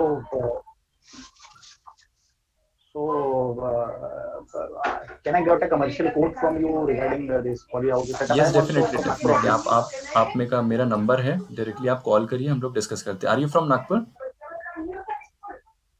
Yeah, I am from Nagpur. Okay, okay, sure. So can I have your mobile number? I'll provide it, no issue. You'll get a feedback form, उसमें मेरा mobile number रहेगा। Okay, okay. any more question? I was expecting the commercial code. Anyhow, you said that you will provide in phone number, right? yes. Commercial देखिए, So- commercial जाने के लिए हम लोग कई बार जितने भी है सब लोग का एक ही एस्पेक्ट है कि हमें कमर्शियल जाना है, हमें कमर्शियल जाना है। बट कमर्शियल जाने के पहले मैं तो आपको यही रिकमेंड करूंगा कि इनिशियली आप अपने एरिया में मार्केटिंग कर लीजिए। मार्केटिंग नहीं, मतलब रिसर्च कर लीजिए कि हम जो प्रोड्यूस उगाने वाले हैं, लाइक अगर हम लेटूस उगाएंगे या फिर ग्रीन लेफी उगाएंगे या फिर हम सिर्फ ऑर्गेनिक प्रोड्यूस उगाने वाले हैं, वेजिटेबल्स में सिर्फ ऑर्गेनिक उगाएंगे और ऑर्गेनिक ही बेचेंगे, उसका मार्केट है क्या। अगर आपके एरिया में मार्केट नहीं है तो आसपास में दिल्ली है, बैंगलोर है, आपके आसपास में अगर दिल्ली है, बैंगलोर है, तो वहाँ पे हमारा प्रोड्यूस बिकेगा क्या। पहले मार्केट सर्च करिए। ये नहीं है कि पहले आप फार्म सेटअप करेंगे, पहले फार्म सेटअप करना इज डेफिनेटली नॉट रिकमेंडेड। पहले आप मार्केट सर्च करिए, मार्केट अवेलेबल है और कितना क्वांटिटी ऑफ मार्केट अवेलेबल है, क्या हम कितना कितना टन या फिर कितना केजी हम मार्केट में बेच सकते हैं, ये चीज़ आप कैलकुलेट करिए पहले। उसके बाद में ही सोचिए कि हम कमर्शियल जाएं। और मार्केट में इंडिया में बहुत सारे है फर्म अवेलेबल जो आपका हाइड्रोपोनिक सिस्टम सेटअप करके दे देंगे, just you need to spend money. But यही है कि आप डायरेक्टली उनके पास जाएंगे तो वो आपको कन्विंस करके बोलेंगे कि हाँ हम फार्म सेटअप करके दे देते हैं, आप ये कर लीजिए वो कर लीजिए। फार्म सेटअप होने के बाद प्रोडक्शन निकलना शुरू हो जाएगा 2-3 महीने बाद, फिर आपको नोटिस होगा कि नहीं हमारा तो प्रोड्यूस बिक ही नहीं रहा है। प्लांटर में ही है 60 दिन, अगर शेल्फ लाइफ है ग्रीन लीफ वेजिटेबल का शेल्फ लाइफ 60 दिन है प्लांटर में, 60 दिन से वो 90 दिन हो गया है, प्लांटर में ही है, माल बिक ही नहीं रहा है। तो ये चीज़ें नहीं होनी चाहिए। तो पहले आप रिसर्च करिए अपने एरिया में, उसके बाद में थिंक ऑफ गोइंग कमर्शियल। सो मेरा क्वेरी ये था कि इसमें अपन रिसर्च कैसे कर सकते हैं, क्योंकि इसका कोई मतलब नहीं सर, रिसर्च में मत जाइए, रिसर्च में इसमें मत जाइए। जो चीज़ें अवेलेबल है नेट पे, हाँ नहीं रिसर्च मतलब क्या है, ये मार्केट रिसर्च की बात कर रहे हैं। मार्केट रिसर्च के लिए सर देखिए, आपको डायरेक्टली देखिए, आपको ये पता करना है, पहले तो आपको ये डिसाइड करना है कि हमें नॉर्मल जो वेजिटेबल खरीदने आते हैं मार्केट में लोग, उन्हें सेल करना है या फिर हमें डायरेक्टली होटल्स को बेचना है, डोमिनोज वाले को बेचना है, बर्गर वाले को बेचना है, किसको बेचना है, ये डिसाइड करिए पहले। ये डिसाइड होने के बाद में आप ये पता करिए कि उनके यहाँ पे कितने लोग जाते हैं, मतलब रेगुलर कस्टमर कितने हैं उनके यहाँ पे। मान लीजिए 100 है, डेली के कस्टमर 100 है, जाके आप मैनेजर से बात करोगे एक बार, वो आपको बता देगा कि हाँ सर हमारे पास में 100 लोग आते हैं, उसमें से 50 लोग या 60 लोग हमसे बर्गर खरीद के लेके जाते हैं। आपको पता चल गया डेली उनका नीड क्या है एक रेस्टोरेंट का। सिमिलरली ऐसे सारे रेस्टोरेंट्स का पता कर लीजिए। उसके बाद में जैसे आपका ये चीज़ रेडी हो जाता है, फिर उनके पास में प्रपोजल लेके जाइए कि सर देखिए हम ये लेटूस उगा रहे हैं, हमारा लेटूस का क्वालिटी ये है, हम ये रेट में आपको प्रोवाइड करने वाले हैं, आप क्या रेट में खरीद रहे हो आप ये बताइए। वो बताएगा हम 60 रुपये में खरीद रहे हैं। आप बोलिए सर आप 60 रुपये में पुणे से, बैंगलोर से, दिल्ली से मंगा रहे हो, हम आपको यहीं पे 55 रुपये या 57 रुपीज़ में देने के लिए रेडी है। आप बोलिए, आप क्वालिटी चेक करिए, देखिए, उसके बाद में आप फार्म सेटअप करिए। उसके लिए आपको जो क्वालिटी उन्हें दिखाना है, उसके लिए आप एक नॉर्मल छोटा सा सेटअप इनिशियली घर पे शुरू कर दीजिए। तो आपका एक्सपेरिमेंटेशन भी हो जाएगा, मार्केट सर्च भी हो जाएगा और आपका टाइम भी बच जाएगा। मेन है मार्केट सर्च करिए पहले। सौरभ बोल रहे हैं I am new to hydroponics, just wanted to understand how do we grow organic through. Sir देखिए, हाइड्रोपोनिक इज नॉट ऑर्गेनिक। यहाँ पे ऑर्गेनिक का सर्टिफिकेशन नहीं मिलेगा। हाँ ये है कि आप क्लोज टू 80% 85% आप बोल सकते हैं कि ऑर्गेनिक है, पर ये डेफिनेटली ऑर्गेनिक नहीं है। मैं पहले क्रिस्टल क्लियर कर दूं, hydroponic is not organic.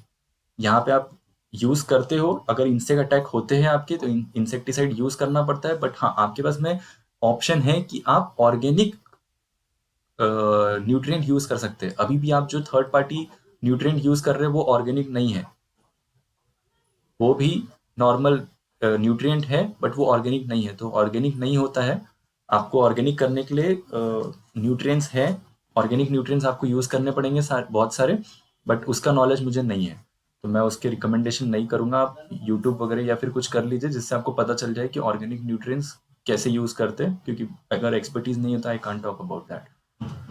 What is approximate cost for home planter? Sharad Vyas बोल रहे हैं what is approximate cost of home planter? It basically depend upon what planter, hold on.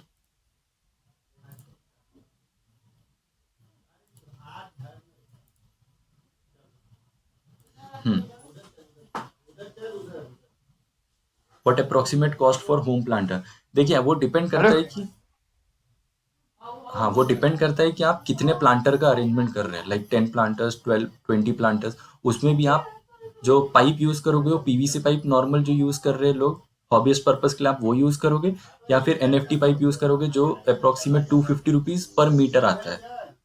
तो वो सारी चीजें डिपेंड करते हैं। अगर आपको घर पे चलाने के लिए सिस्टम चाहिए तो मेरे हिसाब से 15 to 20 प्लांटर या फिर 30 प्लांटर वाला आपका 10 के अंदर में बन जाता है, अगर आप खुद से बना लो तो 10-11 के अंदर। मेन इसमें कैसा है, मेन आपको सिस्टम बनाने में कोई मेन इशू, ज़्यादा पैसे नहीं जाते। ज़्यादा पैसे जाते हैं न्यूट्रिएंट्स में, और उससे ज़्यादा पैसे जाते हैं आपके मीटर खरीदने में। जो आप मीटर यूज़ करते हो ना, पीएच मीटर और टीडीएस मीटर, वो खरीदने में और न्यूट्रिएंट्स खरीदने में, बस ये 3 चीज़ों में पैसे ज़्यादा इन्वेस्ट होते हैं। और ये इन्वेस्टमेंट भी आपका वन टाइम इन्वेस्टमेंट है, तो इसमें आप देखोगे तो वन टाइम इन्वेस्टमेंट थोड़ा सा ज़्यादा रहता है इनिशियली। बाकी अगर आप प्लांटर बढ़ाते जाते हो तो फिर आपको ज़्यादा कॉस्ट नहीं लगता है। Thank you for clarification. Okay, what is NFT pipe made up of? Normal वो जो आपका फूड ग्रेड प्लास्टिक रहता है ना, जिसके बॉटल बनते हैं, वही प्लास्टिक यूज करते हैं। फूड ग्रेड प्लास्टिक रहता है। NFT pipe food grade plastic रहता है। पीवीसी पाइप जो आपका नॉर्मली जो अपन पाइपलाइन के लिए यूज करते हैं ना, पीवीसी पाइप, वो फूड ग्रेड प्लास्टिक नहीं होता है।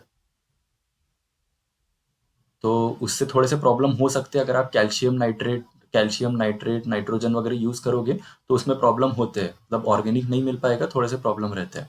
बट एज सच मेजॉरिटी वाले प्रॉब्लम नहीं है, वो सस्टेनेबल है, कोई इशू नहीं है उसमें।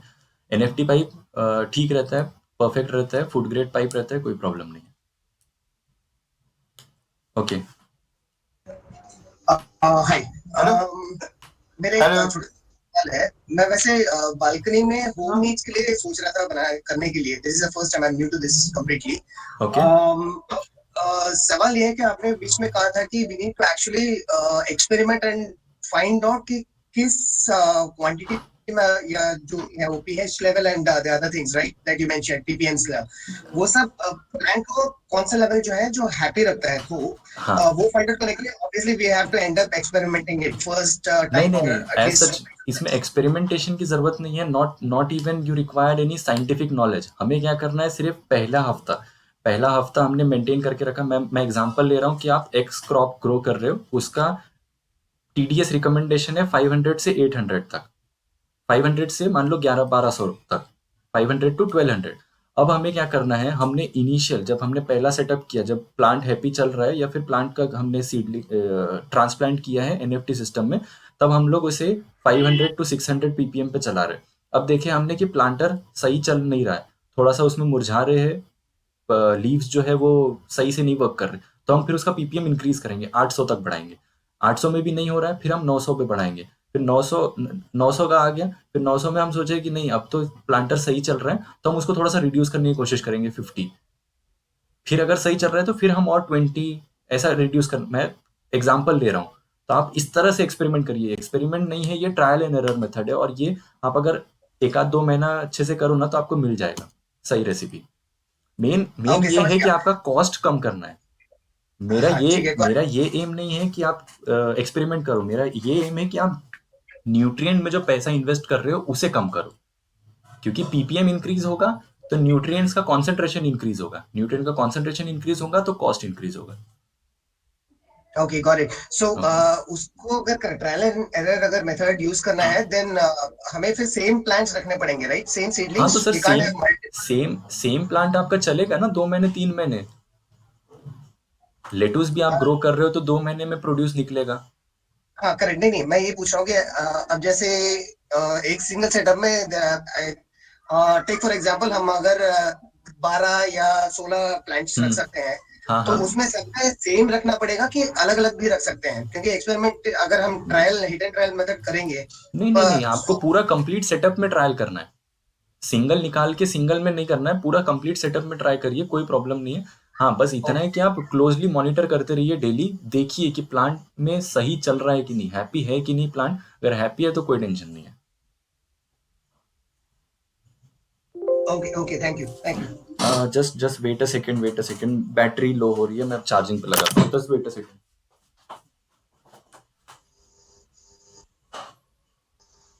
Hello hello hello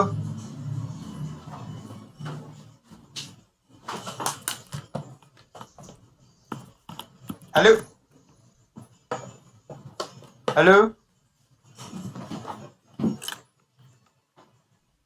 yes hello Just wait. Yes sir, बोलिए। Hello yes sir. Can I talk hello हाँ, hello hello hello. Can I talk sir yes, of course hello you can. Good afternoon very good evening sir, बोलिए। Yeah so my first question is just मैं थोड़ा हिंदी बोलूंगा और थोड़ा English में। मुझे हिंदी ज्यादा नहीं आता है, लेकिन मैं थोड़ा ओके, कोशिश करूंगा हिंदी और इंग्लिश में बोलूंगा। Okay, where are you from? so my first question, I see your session. I follow your session. Okay. All the clips that you show, all the clip अभी बताया, हाँ उसको हाँ मुझको हम लोगों को मिलेगा। We are going to receive this clip हाँ, definitely firstly. you'll get just एक फीडबैक फॉर्म है, लास्ट में आप फीडबैक फॉर्म जो भरेंगे, वहाँ पे going मुझे to receive email it ID our mill end. जाएगा आपका, मैं ईमेल आईडी पे आपको सेंड कर दूंगा, कोई इशू नहीं है। Okay, I already I'm Dil from Mauritius. Okay, you are my from second Mauritius? question is I'm okay. going to be fast. हाँ हाँ I'm going to be fast. Okay, my second question is concerning the oxygen in the water. So we have to we have essential for us to place our air pump.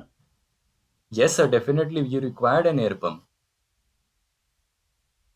Okay, for me oxygen actually I supply. don't have any air pump, so I'm going no, to. अगर अगर देखिए, Okay, अगर आप air this is pump second use question. नहीं कर रहे हो, अगर आप एयर पंप यूज नहीं कर रहे हो, तो जो आपका आउटलेट है, वो आउटलेट को आप ऐसा रखिए ऊपर में हाँ, कि ग्रेविटी वाला पानी नीचे गिरे, मतलब जैसे तो ज्यादा झरने से। पानी गिरता है। हाँ, जैसे झरने से पानी गिरता है ना, वैसा वाला रखिए, ताकि वो Yeah, एटमॉस्फेयर से so ऑक्सीजन ले ले। अगर स्मॉल प्लांटर है तो, बिग प्लांटर मतलब हाँ 20 to actually it is 25 planter है आपके पास, तो oxygen is required definite. okay, so no actually at my place मेरा पास है, जो वाटर गिरता है वो ब्रेकिंग करता है, सरफेस टेंशन वाटर का सरफेस टेंशन ब्रेक करता है, बिग ओके। वाटर गिरता है, so oxygen automatically oxygen go. Okay, so हाँ okay, if I am available for placing air pump, I'm going to place an air pump. This is my second okay. question. My third question is, sir, actually I am seeding my plant. So the problem is when I seed my plant, sometimes I see मुझे आता है जो leaf है ना वो yellow होता है। जो येलो होता है क्यों? अभी इसमें कोई न्यूट्रिएंट नहीं डाल रहा हूँ, सिर्फ पानी। Okay, only okay. Water. So actually now what you are going to tell me that the leaf is becoming yellow. Yellow it is becoming from bottom और इट इज फ्रॉम टॉप? मतलब On new leaf on the yellow हो रहे leaves हैं या top. फिर old leaf yellow हो रहे हैं? Yellow, deep, not deep yellow, but pale yellow.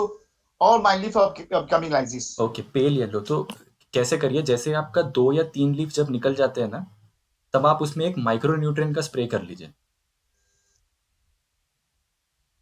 मतलब जो Okay. Readymade micro nutrients Okay. मिलते हैं ना, So जिसमें my जिंक क्लोराइड ppm. वगैरह होते हैं।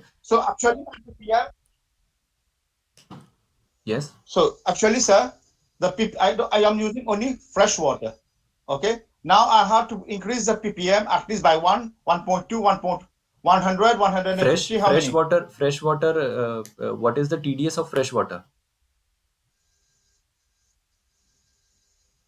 Hello. Hello. Hello. Yes, sir. What is the TDS of fresh water Hello. initially without mixing nutrient? Without eating food. Okay. This is my third question. My last question is, sir. Normally, when my plant is about 3 inches, okay. Now I am placing nutrient in my water. My leaves are becoming yellow.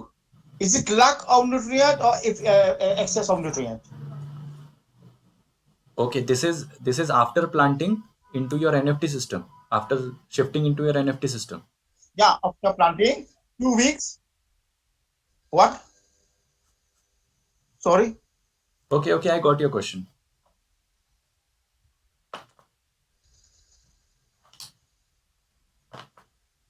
Hello. Okay, so you So what asked. is the deficiency you of nutrients, sir? या it might be a Yeah. Deficiency of nutrients. मैं कैसे जब leaves को check करूंगा तभी आपको पता पाऊंगा कि एग्जैक्टली क्या प्रॉब्लम है उसमें.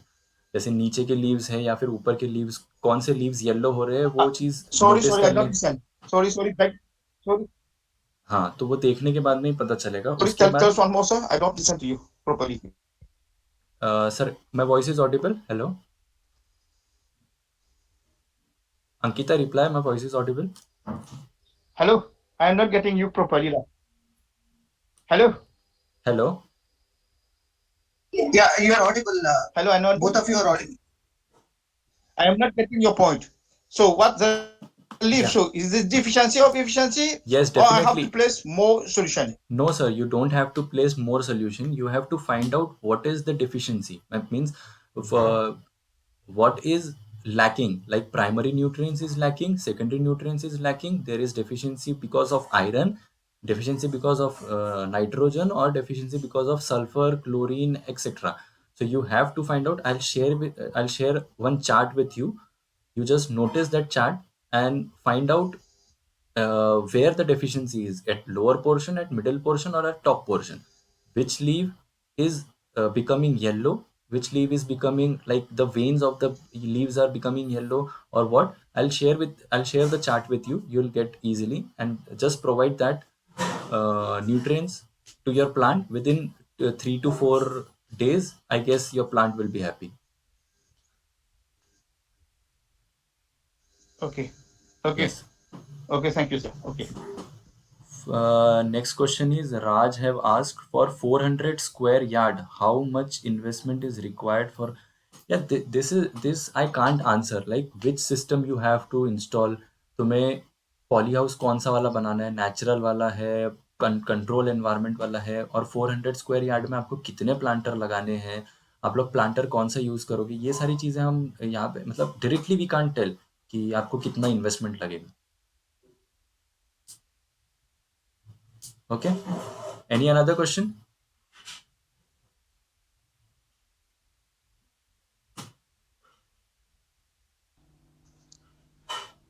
Just I want to know about the budget for 1 acre. What would be the cost of budget if we go for NFT setup? If you go for NFT setup, it will completely depend upon what type of system you want. Like polyhouse कौन से type का चाहिए. It's not like fully automated, just with the just like NFT setup and the tank setups, and it's not the fully automated. And it's like a the okay. installation and the setup. Manually if it is, then it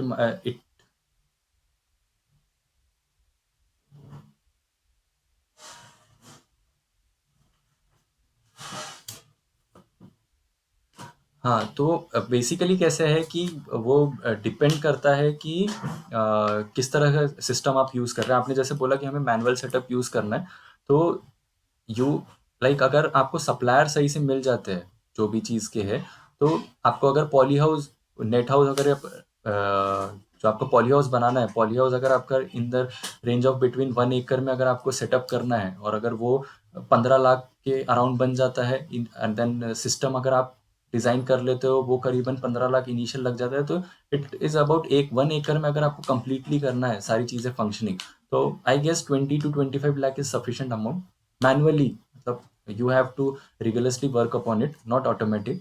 Manually you can work upon 15 to 30 like 25 to 35 lakhs, जिसमें अगर आपने poly house के लिए state government या central government के लिए apply करोगे तो you will get 50 to 60% subsidy as well in polyhouse. Okay. So you mean to say that 25 to 30, 25 lakhs will be for manual? Yeah, for if you go manual for it is manual. approximate. अब मतलब कैसे है कि आप किससे setup करवा रहे हो. Like there are many firm available in market, तो अलग अलग बजट होते हैं, उनके अलग अलग रिक्वायरमेंट्स होते हैं, तो अप्रोक्सीमेट है कि आप ये कर सकते हैं. बट आई रिकमेंड कि पहले अगर आप इतना इन्वेस्टमेंट करना सोच रहे हो तो initially do a market research. Fine. Thanks for your solution. And just one more question. Can we do soilless farming of turmeric into this? Yes, some people are doing, like there are people from Maharashtra, I guess 1 or 2 people are from Maharashtra. they are cultivating this turmeric, but I have to see how effective it is. Actually, I need to visit there. The meanwhile, I'll go and visit. I also have to see that how effective it is.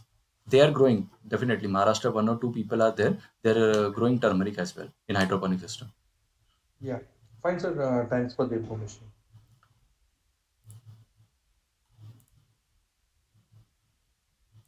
Okay, any more question?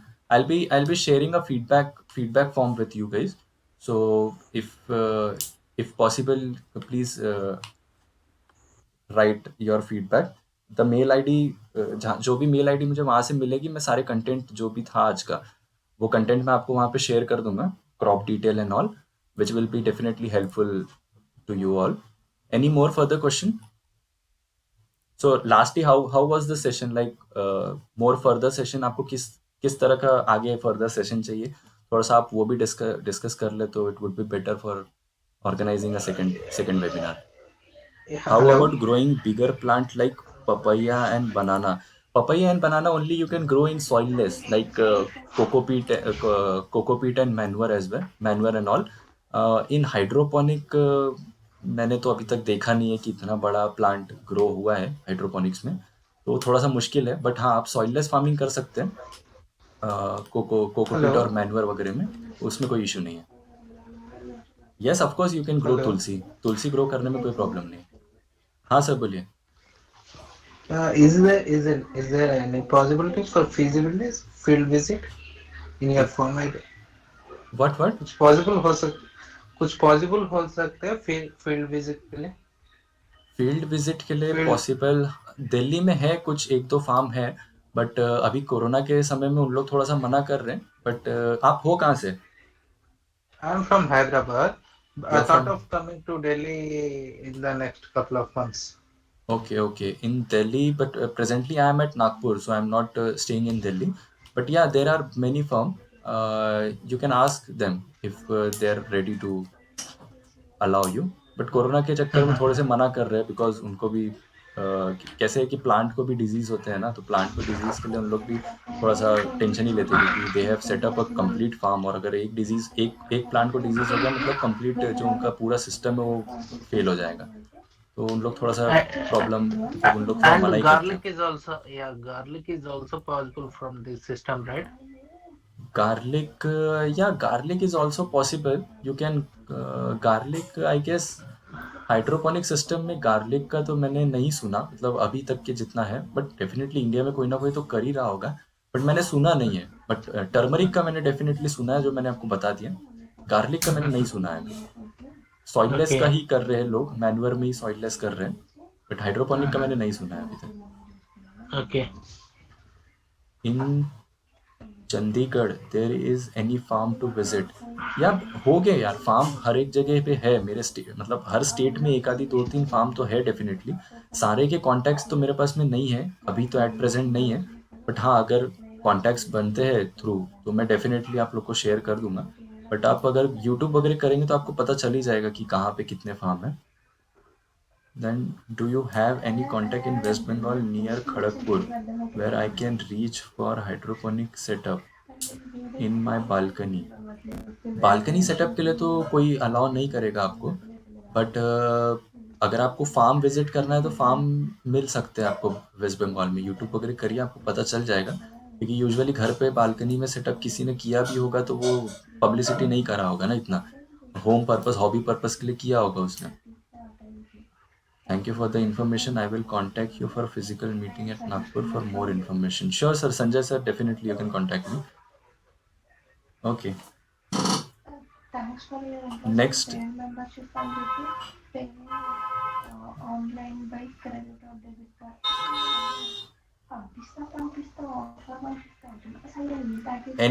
Any further question? Just a quick question. मैं जिस पहले कह रहा था मैं balcony में home setup के लिए करना है छोटा सा, तो आप हेल्प करेंगे क्या उसके लिए? आप हो कहाँ से? Actually from Chennai. You are from Chennai. Definitely मैं आपको हेल्प कर दूंगा, मैं सारी चीज़ें बता दूंगा आपको कैसे करना है, क्या करना है, या फिर आपका बालकनी अगर क्या साइज में है तो आप कौन सा सिस्टम यूज़ कर सकते हैं, मतलब किस वे में आप बना सकते हैं, वो चीज़ मैं डेफिनेटली आपको वर्बली बता दूंगा, बट करना आप ही को पड़ेगा क्योंकि मैं तो चेन्नई आ नहीं सकता। तो मैं डेफिनेटली हेल्प Okay, got करूंगा, it. आप फ़ोन करिए मेरे को, मैं बता दूंगा आपको कि आप किस तरह से सेटअप करें। मतलब आपको नॉर्मल हॉरिजॉन्टल पाइप लगा दे या फिर हॉरिजॉन्टल पाइप में क्या करे, वो सारी चीज़ें मैं आपको बता दूंगा। वैसे बालकनी है क्या सेटअप का आपका, मतलब साइज़ क्या है? It's around 4 by 6. छोटा सा बालकनी है. 4x6। ओके, 4x6 का है बालकनी। तो उसके लिए वेट, आई हैव वन। एक का सेटअप मैंने हेल्प किया था शायद, मैं उसका image, just give me 1 minute, मैं बताता हूँ आपको उसका इमेज। अच्छा. नॉर्मल उनका भी छोटा ही बालकनी था, बट उन्होंने अच्छे से यूज कर लिया था उसे तब।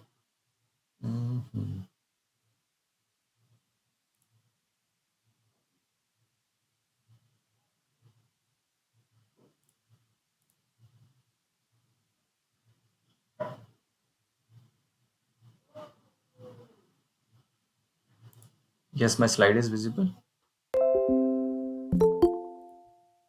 ओके, यही है यहाँ पे, ये देखिए।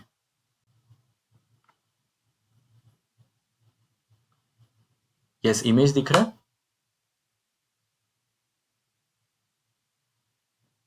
इमेज विजिबल है। हाँ, हाँ, विजिबल है, विजिबल है. यस, ये देखिए, Right. नॉर्मल इन्होंने पीवीसी पाइप यूज किया है, 10 फीट का एक पाइप लिया था, 3 आराम से इजीली उन्होंने बना लिया। उसके बाद ये आप देखोगे यहाँ पे, तो ये देखिए एक तरफ से ही इनलेट है। उसके बाद में नॉर्मली उन्होंने वो जो एल शेप वाला जो टर्न होता है ना, वो टर्न यूज कर लिया है, और वो टर्न यूज करते करते उन्होंने अपने टैंक के ऊपर ला लिया है। ये देखिए कंप्लीट टैंक। Oh, ठीक है. ठीक, got it. The टैंक जो है वो नीचे है ना, ये नीचे वाले टैंक है. हाँ, ये न्यूट्रिएंट टैंक है। मैंने जैसे बोला कि ज़्यादा ज़्यादा क्वांटिटी का रहना चाहिए, डेफिनेटली वो टैंक ज़्यादा क्वांटिटी का ही मैंने रिकमेंड किया था। और यही डिज़ाइन मैंने उन्हें भी रिकमेंड किया था, ये डिज़ाइन आप भी यूज़ कर सकते हो। स्मॉल कॉम्पैक्ट जगह पे आ जाता है इजीली, कोई प्रॉब्लम नहीं। इसके ऊपर वो और एक्सपांड कर सकते हैं। यहाँ से जो टॉप दिख रहा है ना आपको, ये हाँ, टॉप got पे it. वो हाँ, और ठीक है. आराम से पाइप और ऊपर ऊपर एक्सपांड कर सकते हैं वो। तो ये एक सेटअप है, नॉर्मल सेटअप आप कर सकते हैं। बालकनी का फोटो भेजोगे आप तो मैं बता दूंगा आपको कि क्या कैसे आप कर सकते हो। हाँ, sure, sure.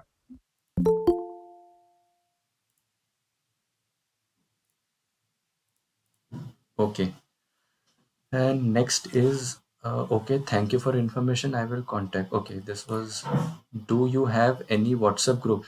Presently मैंने WhatsApp group अभी नहीं बनाया है, बट हाँ मैं बना लूँगा। जैसे बना लेता हूँ मैं आपको मेल वेल कर दूंगा, कोई प्रॉब्लम नहीं है। You can text me personally, कोई प्रॉब्लम नहीं है। अगर कुछ भी क्वेश्चन है आप पर्सनली टेक्स्ट करिए। बट हाँ, in future will be making a WhatsApp group as well. Next, further more question? Anyone?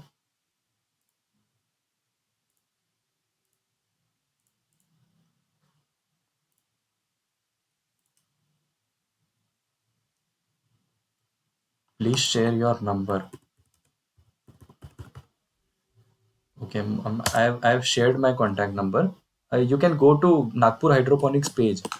Just type Facebook में जस्ट टाइप करिए नागपुर हाइड्रोपोनिक्स, पेज ओपन हो जाएगा। वो पेज में आपका व्हाट्सअप नंबर भी प्रोवाइडेड है, बाकी सारी डिटेल्स भी प्रोवाइडेड है। आप वहाँ पे ही मैसेज कर सकते हैं, या फिर डायरेक्टली आप कॉन्टैक्ट नंबर पे भी आप व्हाट्सअप कर सकते हैं।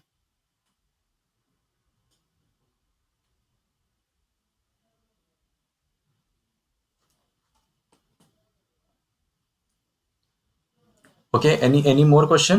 Should we end up the session, or anyone have any question to ask?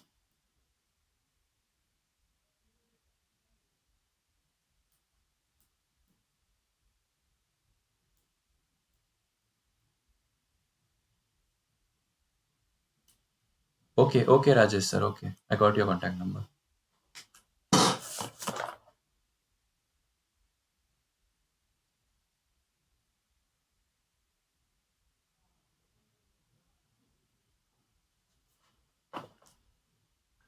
Any more question? We'll end up the session if there is no question. Raj has joined. Any question? Any question which you want me to answer?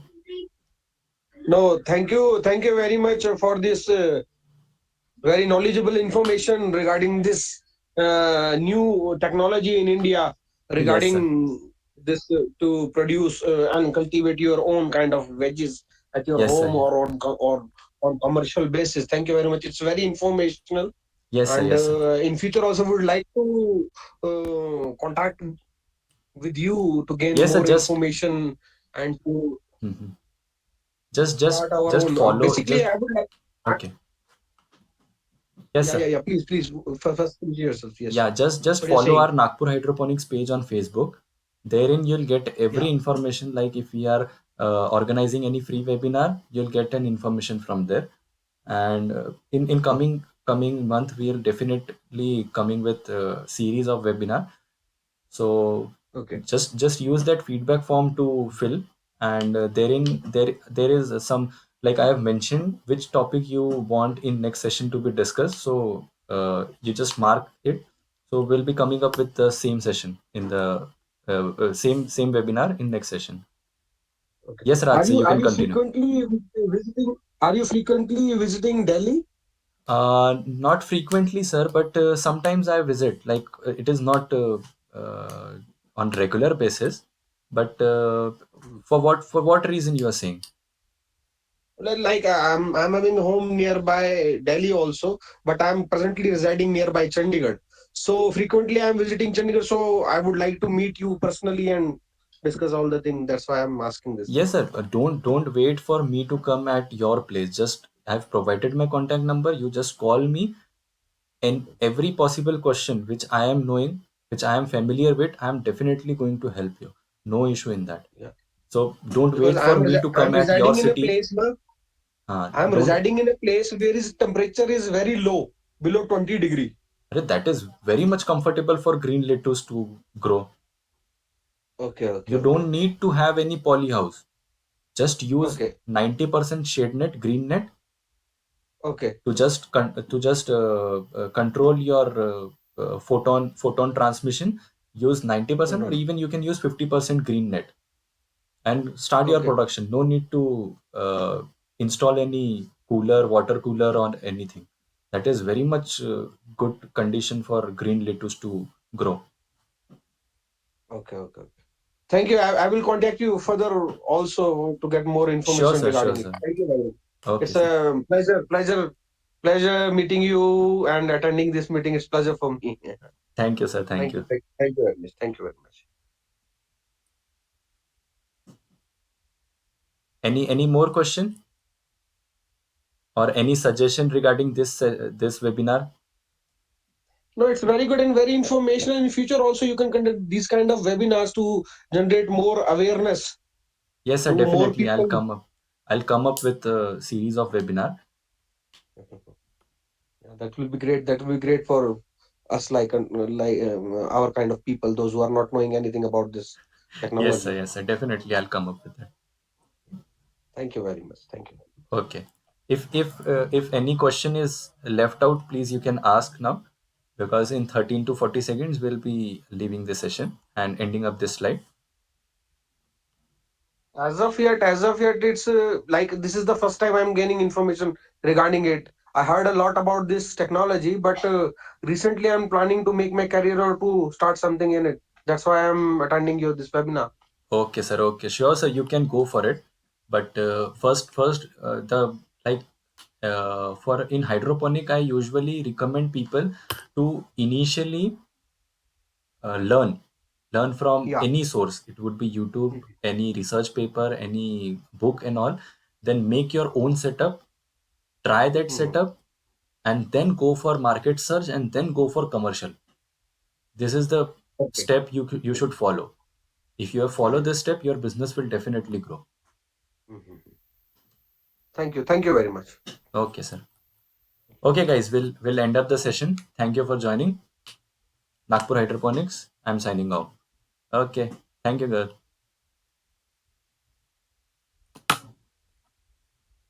Okay, everyone can leave. I'm also leaving.